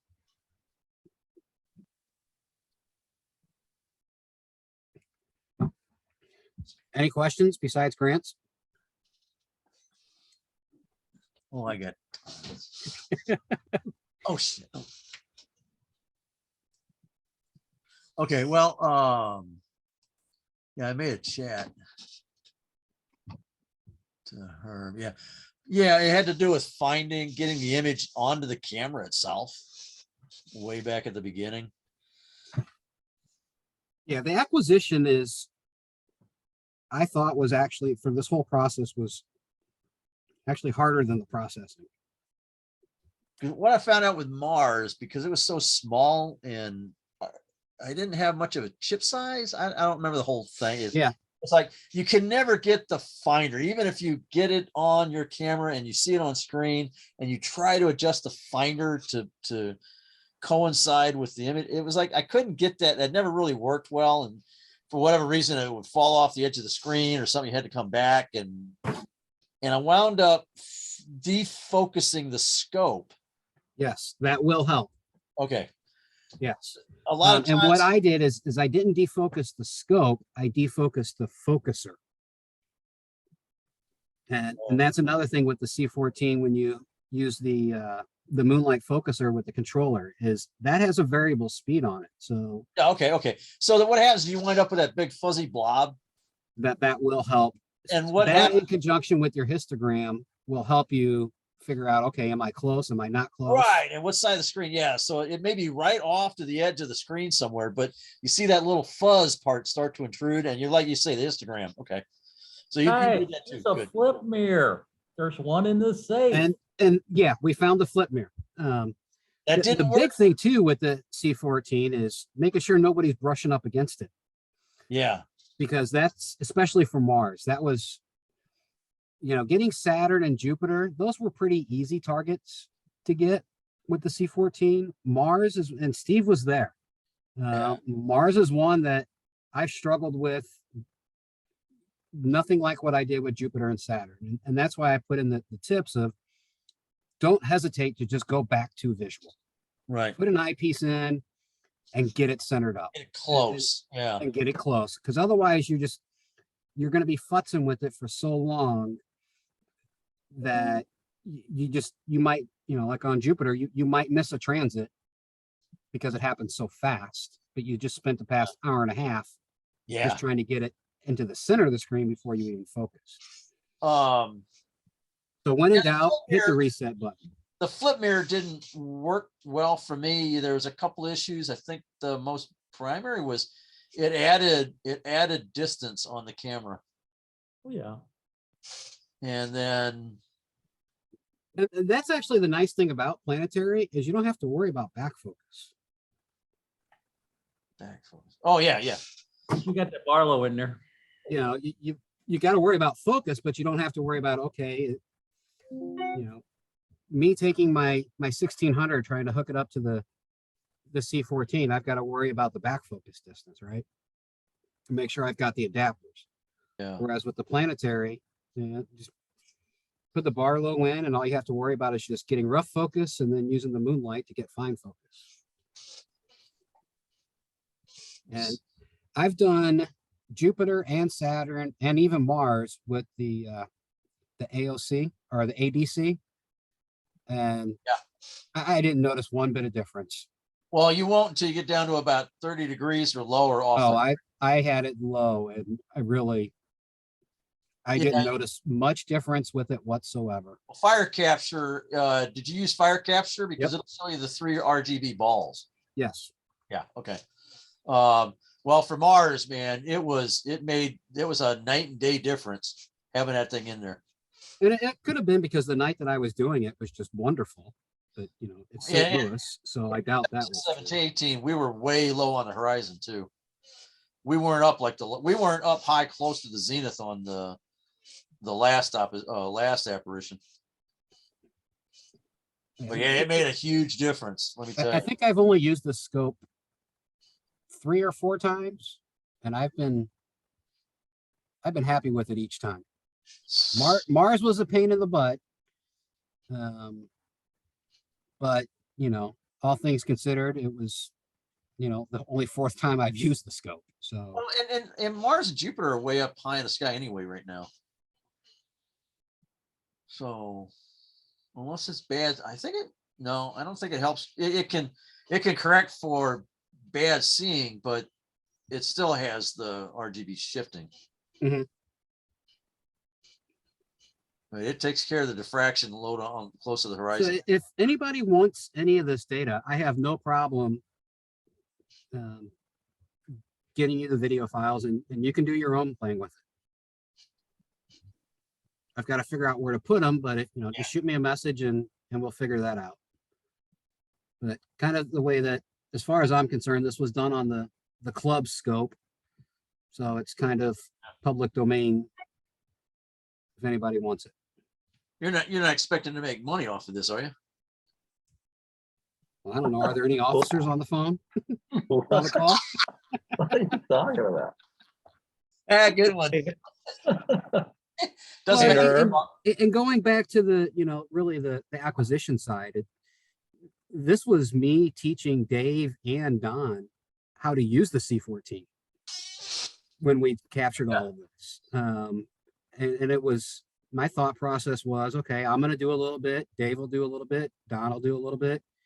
And anything you guys edit is your image, so to speak, because you were part of the process. You were part of the acquisition. Well, you know, that's all true, and I enjoyed the whole thing, but you know, Herb was really driving the bus here for the most part. I'm not sure what computer hardware I would bring there of my own to do this. If I was there, you know, on my own. I also think the goal of having a club plug in play kind of common use, easier to use than, you know, fairly easy to use system would be ideal. I think it's also going to be very difficult to execute, but you know, that should, you know, that could be a goal, you know, to make this easier for anyone and everyone to come in and get their pictures. Yeah, that's actually something I've been working with Dan on. But the issue really isn't so much of having a club computer there. It's okay, after a night of imaging, how long is it going to take you to get those images off of that? Yeah. Thank you. Yeah. Yes. For sure. Just sure. taking it from, again, my work laptop, which, you know, is a honking machine, and putting it to a USB 3, it took 3 hours to copy that stuff over for you guys. You know, Well, and and- like what we did for Mars is we brought in, like Dan suggested, we bring in a USB drive. But yeah, the USB transfer time is. Yeah, it's you definitely don't want to use USB sticks because all those are brutally slow. When we were Yeah. doing the Mars stuff, you had to bring in a USB 3 drive. And back then, most of the people had spinning drives. Yeah, SSD. And I used a USB, an early USB SSD, and it was twice as fast as those others. Really? Because the one I got was like almost as slow as a spinning drive. Oh no, mine is at least double the speed. Okay. Yeah, things are a lot better now, but I mean, to Dave's point, and actually I brought this up with Dan the first night I used it was, oh my God, there's no way I want to use this club's laptop. Well, Yeah. But, and that's Unless something you take it I'm home with working you. on I've got some laptops that I'll give the club. I mean, If and you they're have a good com- machines. if you have a common interface so everybody can plug in and use their own personal PC, that's one thing.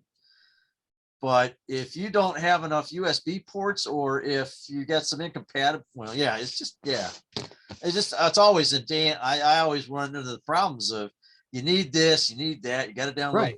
download You, that. you got to have these drivers. You got to have this software. That's exactly, that's, Right. so when I did all of this, all I did is hook my laptop up to the camera. I didn't hook it up to the scope. Yeah, what we did for Mars is we did have a dedicated laptop and camera out there. So all you had to do is plug stuff into it and it worked fairly well. And Never got pissed off when you changed something on it though. yeah, because you took something that was working and then you turned it into something that wasn't. Yeah. So, you know, and it's not the kind of thing you want to run into when Mars is coming up at 3 a.m. Shit, you only got 5 minutes to get that one particular CM. Oh, did I click that? Sorry. But the plan is to do something similar but simpler with a one-shot color camera using a newer laptop Herb's talking about, and the club has a new one-shot color camera that's a good fit for the C14, and we're going to clean it up, you know, connect it all up. So all you have to do is take it out of the safe, plug in some cables or the USB hub, and you can go out there without anything but a drive to take stuff home, and should be able to get some images. Of course, you can always use your own camera, or you can use the club's camera, you know, as long as you don't tear it apart, and you know, go that route too. But I think to get people out there, it'd be nice that there's just something already there ready to go. You just plug it in and turn it on. Yeah, on Dan, that laptop I was going to use would have been fine, but I've got some XPSs now Okay.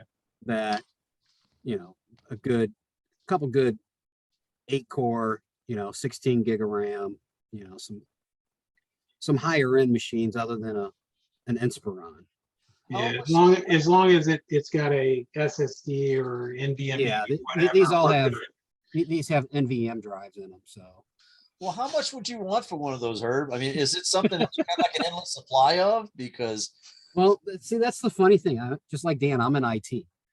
yeah, And I'm the guy that's in charge. And every 3 years we go through and replace all of our laptops. Well, what am I going to do? Send them off to the scrapyard? well, I mean, these are still good quality machines. So, you know, how many do you usually have to replace at a time? about 100. Oh, Jesus. Okay.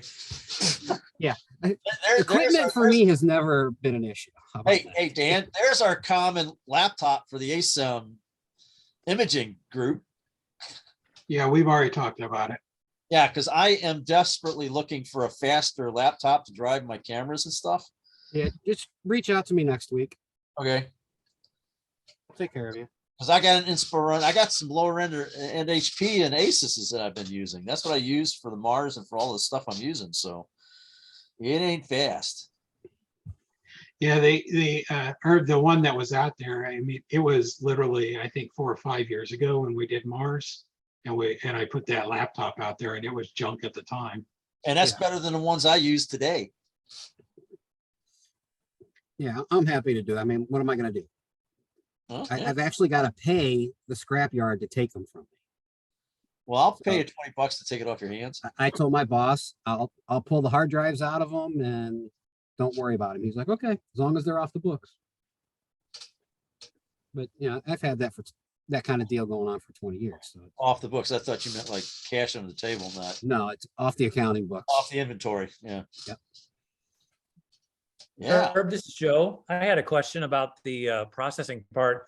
And so I actually did some capturing of some Jupiter data, and I was trying to follow along with you guys. And I didn't really do the derotation, and I still got a decent image. How important is the derotation, or how impactful is derotation, do you think? Have you looked at it both ways to see if it really gives you a very good lot better? Or Yeah, very good point. So the image that I put out, I guess 2-3 weeks ago of the IO transit that I did with the Great Red Spot, I didn't do derotated at all. Just the derotation, I think, is more of an artistic and quasi-scientific type of thing than it is an actual quality issue. You can tell when, if you look at a picture of Jupiter with the great red spot and it's north instead of south, okay, well, that just doesn't look right, right? Your mind just isn't used to seeing that. But as far as the quality and the processing goes, derotation doesn't matter. I've done it both ways, with and without it. It's just whoever sees it, if they know what they're looking for, they'll be able to tell right away. And that was something Dave and I were talking about earlier in emails of, I wonder if anybody's going to notice that our slide has got Jupiter upside down. Well, I wish Greg was over here, because if I seem to remember that the derotation was, okay, in the days when you had longer exposures and you had to do. Yeah, so that's the other thing too, is especially with Jupiter, is the limited part of WinJupos that I know will, if something starts on the left side and ends up at the final in the middle, it's actually going to take that and turn around and align that better. No, if you got the red spot just coming into field of view and then sometime later you got it in the center and you try to derotate that, ain't gonna work. That's Yeah, what others have told me there's is a that it limit. would work. That's not true, okay? The truth is, first, the old term, 5 years ago, okay? The deal was Jupiter, you never expose for more than a minute because the planet rotates on its axis. every That's 10 right. hours. That's right. Okay, so when JustPost comes out and they say, but we can correct for that problem, okay? And ultimately, when Jupiter is on, no matter where it is, that red spot is gonna move. If it's right on the central meridian, you're gonna get over a minute, you're gonna get that. That's right. That's right. Going, so, and Yeah, so. the way that Steve just described it is what I know of. Right. And so you could take a number of shorter exposures, but you can't derotate something that's rotated over a period of a couple of minutes. Now, the problem was when you're trying to do RGB imaging, then you had your red for a few dozen seconds, and then you had your green and your blue. Those are what you're derotating to get to a sharper image. That's the way I thought it worked back in the day. But to take, when the great red spot just clears the limb, take that image and then take an image of when it's crossing the meridian and try to derotate that ain't going to work. That's just too much rotation for these tools to handle. But that's what Steve explained. That's what I understand of why WinJupos was made. Yeah, it was made to handle the 5-minute difference between one exposure and your last one, but not 20 or 30 minutes. No, not 20. That's too much. I agree with you.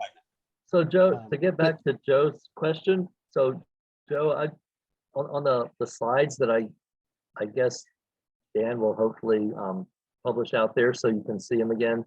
There's a reference, a couple of references I put in there to our WinJupos. One was a YouTube. It was like the an astronomical society from planetary imaging session. It's really long. It's like 2 hours long, but somewhere in the middle of there, like a minute, like an hour and 22 minutes, there's a really good comparison that a fellow named Andrew, I know his last name, Andrew made of Jupiter, where he compared the image quality for a 9 minutes video that was derotated versus 3 times 3 minute captures that were then stacked. And then there was a third option too that I don't recall.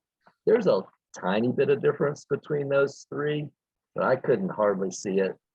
He kept toggling through for comparison, and honestly, they all look about the same to me.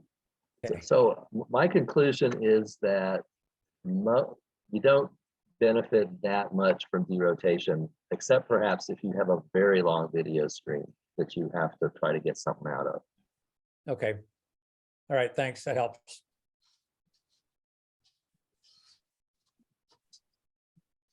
Yeah, Greg would be the one. Greg uses derotation all the time on his Jupiter. Yeah, I think, again, this was kind of the 101 class. But this is kind of a one-on-one question too, that Greg would be able to come in and say, yeah, well, here's the deal. Right. Yeah, I but think anyway, I think Greg doing this, taking this to the next level is Yeah, maybe I'll try to get Greg for the next one, see what it, because I noticed a sharp improvement in his images when he went to using WinJupos. A few years back, it drastically changed his images. It's not like the newer ones that have AI type stuff, but it did make a difference. I'm trying to wrap my head around how it actually works, because I would think that the stacking programs actually stack. All those squares do is they stack this square on top of this square. This one's better than this one, so we use it. And you would think that would compensate for some of the rotation issues. So I'm having trouble figuring it out myself right now. I kind of thought of it in terms of like that, but that by capturing a little bit of rotation around, that derotation should improve the edges as you go out to the perimeter. In other words, if you're derotating on the center, you have tons and tons of data to do that, but it's the derotation on the edges that more and more derotation and frames will help you. That was kind of my intuitive thought, but I don't know. I haven't seen it in action to know if that's true or not. Well, you triggered some memories here, Joe. So yeah, to address, so Dan, when you're doing the stacking, right? So if you have the center of Jupiter and the red spot is moved from the left of the meridian to the right side of the meridian, your stacking software is going to stack those images. So you're going to get 2 images of the great red spot, right? No, that's the exact opposite of what I was trying to say. Well, I was just saying, if you took 2 images that need to be derotated and you tried to stack them, but tell me, okay, so when you're talking about stacking images on top of each other, what were you getting at? When you use Registax or AutoStacker, what it does is those small squares or polygons, what it's doing is it's checking every image for those polygons and saying, okay, this one's better than this one, let's use it when compared with the others. So theoretically, with that line of thinking, it would take away the rotation issue, because if the red spot was on the right here and it was the same quality as the red spot, say in the center, it should theoretically. Oh, that would be composite. That would be compositing. That would be cutting and pasting. Right. I believe that's kind of what it's doing. I thought the stacking programs were doing arithmetical manipulations, algorithmic relations on a specific pixel through a number of layers. So it wasn't picking and choosing where this particular pixel located. It just says, here's a particular pixel XY in a set of layers, and I'm going to manipulate that vertical stack, that pixel in the vertical stacks. It's actually using those polygons that are shown on the screen. It's not going by pixels. Well, that's what I'm saying. You're right. It's using the polygons in the stack. It's manipulating those polygons in the stack. It's not. You're right. I use pixel as a discrete when I'm really talking about the polygons being the discrete thing that the algorithm is using. But what happens, the thing with WinJupos, the derotation is just exactly that.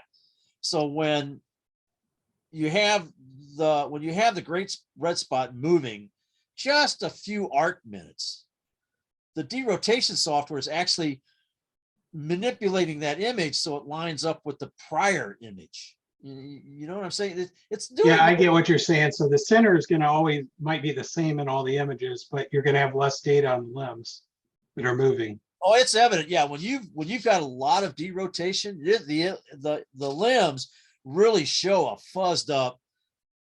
When you take an image of something in motion, you have the motion blur.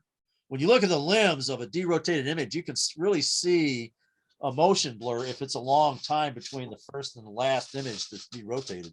Now that all makes sense to me, and it would make sense that, like someone else said, when you take your images or your videos over a long period of time, that the quality would, your gain from doing that would. And Greg really is the guy to address these 101 issues, Herb. Oh, yes. 201. Yeah. The 201 issues, right? No. Well, these strike me as 101 issues that somebody with a 201 level could quickly answer for us, and we go, oh yeah, okay. The Yeah, 201 is where you start. Pardon? yeah. The 201 is okay.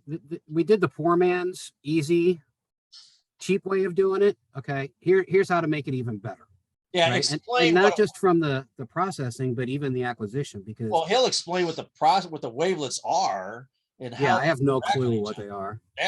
That's to me, that's a 301 level. And we've had people doing Pix and Sight topics that had gone into PhD level for me. Yeah, we actually had Frederick or Rick Styling. He went through a presentation on using Pix Insight to do the wavelets on a planetary image. Yeah. Most people using Registax just blindly pull the Yeah. first two levels, and that's usually about it. Yeah. Yeah, that's pretty much what I've done. That's right. Yeah, Yeah. just one thing real quick before I forget. It's the WinJupos and all that's really important.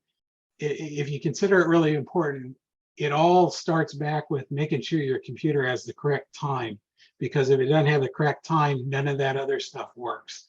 And I only mention that because we ran into weird issues at one time and we couldn't figure out what was going on. And then it dawned on us the next time out that the computer clock was off by about 7 minutes. And it just throws everything for a loop. So on WinJupos? On the computer acquiring the data. Yeah, and it throws off the processing software.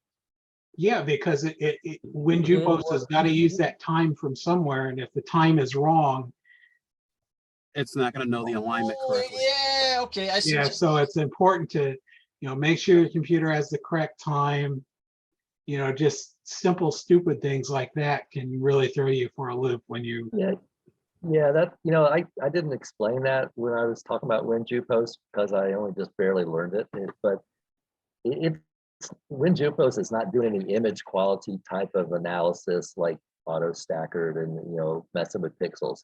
It really is relying on this database of objects that somehow is there in the background that again I don't understand. One example of that, if you're going through the video derotation, the first step is to create a stacked single image that is somewhere in the middle of your video timeline, and that has a fixed time. So everything tied to that video rotation is linked to a time, as Dan said, and that has to be accurate or nothing's going to work. And it is also going to take away information from the edges of the planet as it tries to center things. But I was kind of shocked to find out that I had to first create a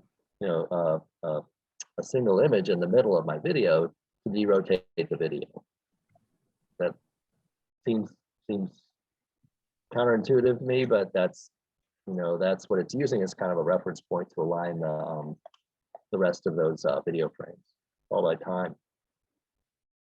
Yeah, and that's where a month and a half ago, that's where I gave up on learning WinJupos at the time, because that and the fact that nothing worked with a mouse, it was okay. I'm moving on.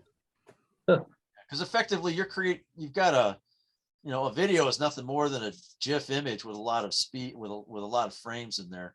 Yeah, that's all it is. And that's actually something that we had happen by mistake when we were doing these. Was we forgot to change we forgot to change the acquisition to a video mode instead of image mode and sharp cap. So it started turning around and dumping thousands of files instead of one video file. That don't work. I tried that with fire capture. Does this work better if I save individual diff images? No, it does not work better. Yeah, there are other options there too that it allows you to pick certain things, like AVI works really well, but some of them you can pick an SER file. Well, and that's SER is yeah. supposed So to be higher quality. that was something I noticed too. Is if you're doing 8-bit files, you can change the file type. But if you're doing a 16-bit, you can only do SER files Right, with that's Sharp what I Cap or yeah. Fire Capture. And we Um, found too that when you pick SER files, some cameras will change their bit mode when you select that. We found that with the Yes. particular camera that we own out there, that SER files created were much larger and higher bit, but the actual data was lower than the other because Right. it changed the mode the camera would use. Yeah, So and it's, you just got to be real it's- careful with playing with stuff. yeah, and it's really because these cameras are still 12-bit. Very few of the planetary cameras are 14, and you're trying to create a 16-bit file, and all it's doing is you're creating, it's putting zeros for those extra bits, so that's just going to create more data that you can't ever use anyway.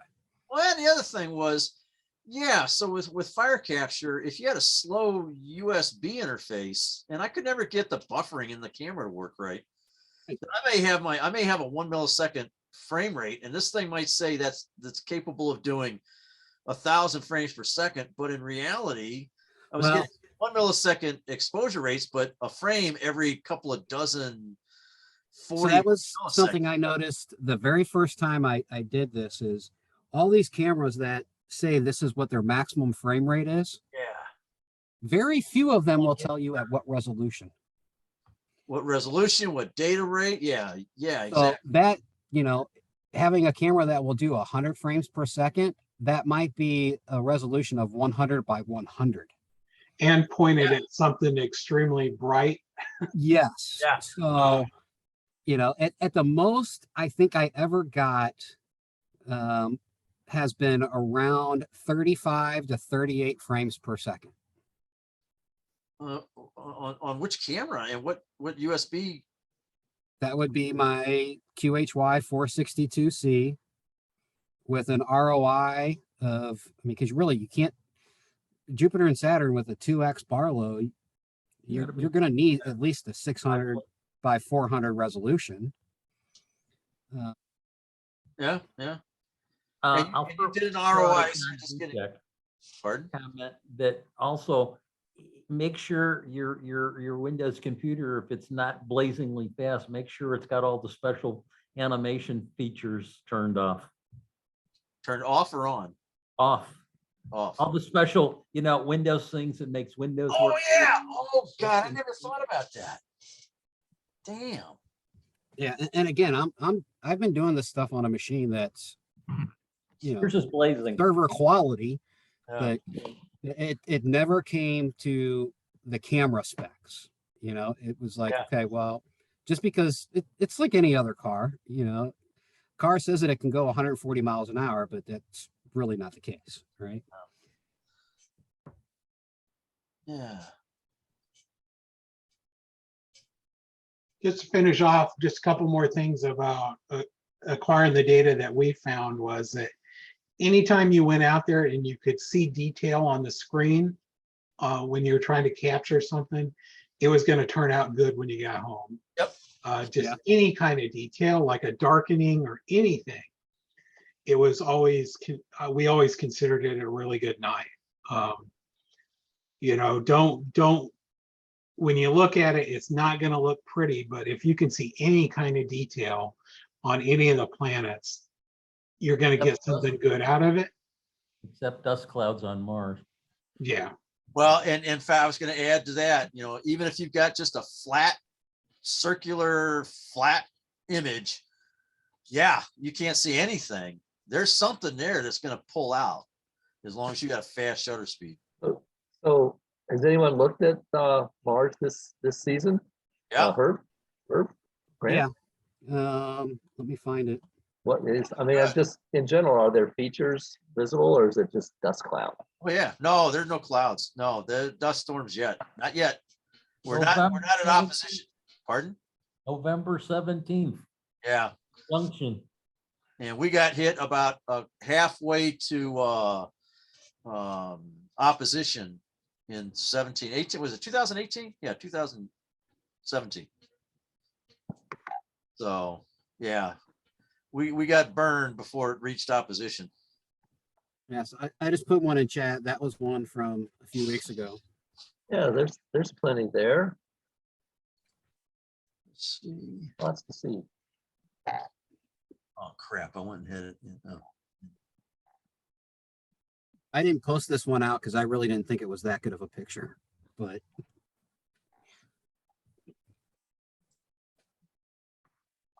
Yeah, that's about what I was seeing. that's what Dan said too when he saw it. Doing live demo. What the hell is that? Oh, fuck. But yeah, run that through your wavelets and Oh, that's after the wavelets. Yeah, Mars, until it gets big or you have really a good night, there's not a lot to see. It's much smaller than what people realize, and Yeah, it was. being that you've got detail on there, and you could actually figure out what those details are with WinJupos will actually show you that kind of stuff, I think. And so Yeah, and that was that is a with good image. that was with the C14 with the Teleview 2X or the 2.5, whatever it is, Wow. and the same 462 camera. I'd like to get the video on that, see what that's a color camera, right? Yeah, I'm happy to share this stuff. I mean, it's Yeah. like I said, this is. What size file is that on that Mars? Is that like a 1 terabyte SIR file? Oh no, let's see. When did I do that one? 9, I 10. literally had 2 terabyte SIR files from Mars. I fucking I got a bunch of those, and they're anywhere between 7 and 10 gigs. that's what I'm thinking of. Yeah, not terabytes. Yeah, what am I thinking of? I know what you meant. Yeah. Yeah, they get huge fast. Yeah, if we can figure out how to transfer those, I'd like to get one of those. And Yeah, anything that I capture from the C14 to me that's public domain. ASEM domain. You know, I can't lay copyright to it because I don't think I should, because it wasn't my scope. yeah, that's interesting. Does a copyright extend to It goes to the creator of the picture. of the original?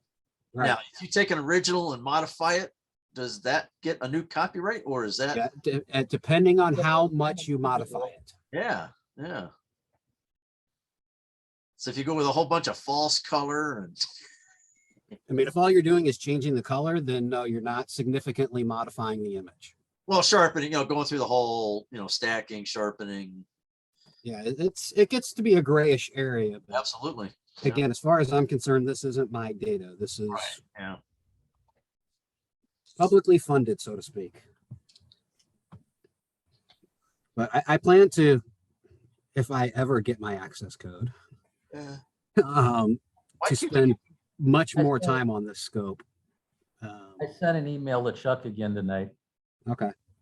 I think just, yeah. I've been so swamped, it hasn't been that big of a deal, but Used to be Ed White was the one doing the. I'm working on a couple of the cluster programs, and I will need that one to do one of the challenges.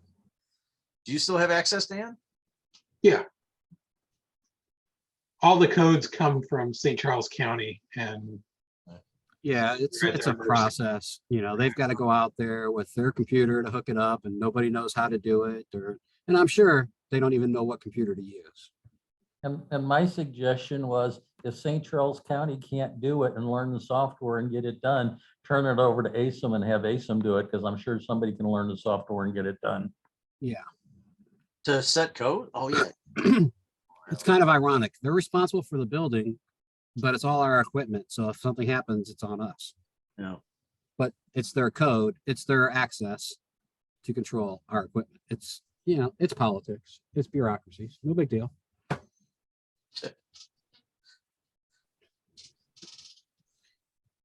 Okay. Yeah, I got something. If we're done, if I could use some help with something. I'm going to stop recording or continue. Oh, you can stop recording. I was just going to show my screen. I just want to get some opinions from the brand.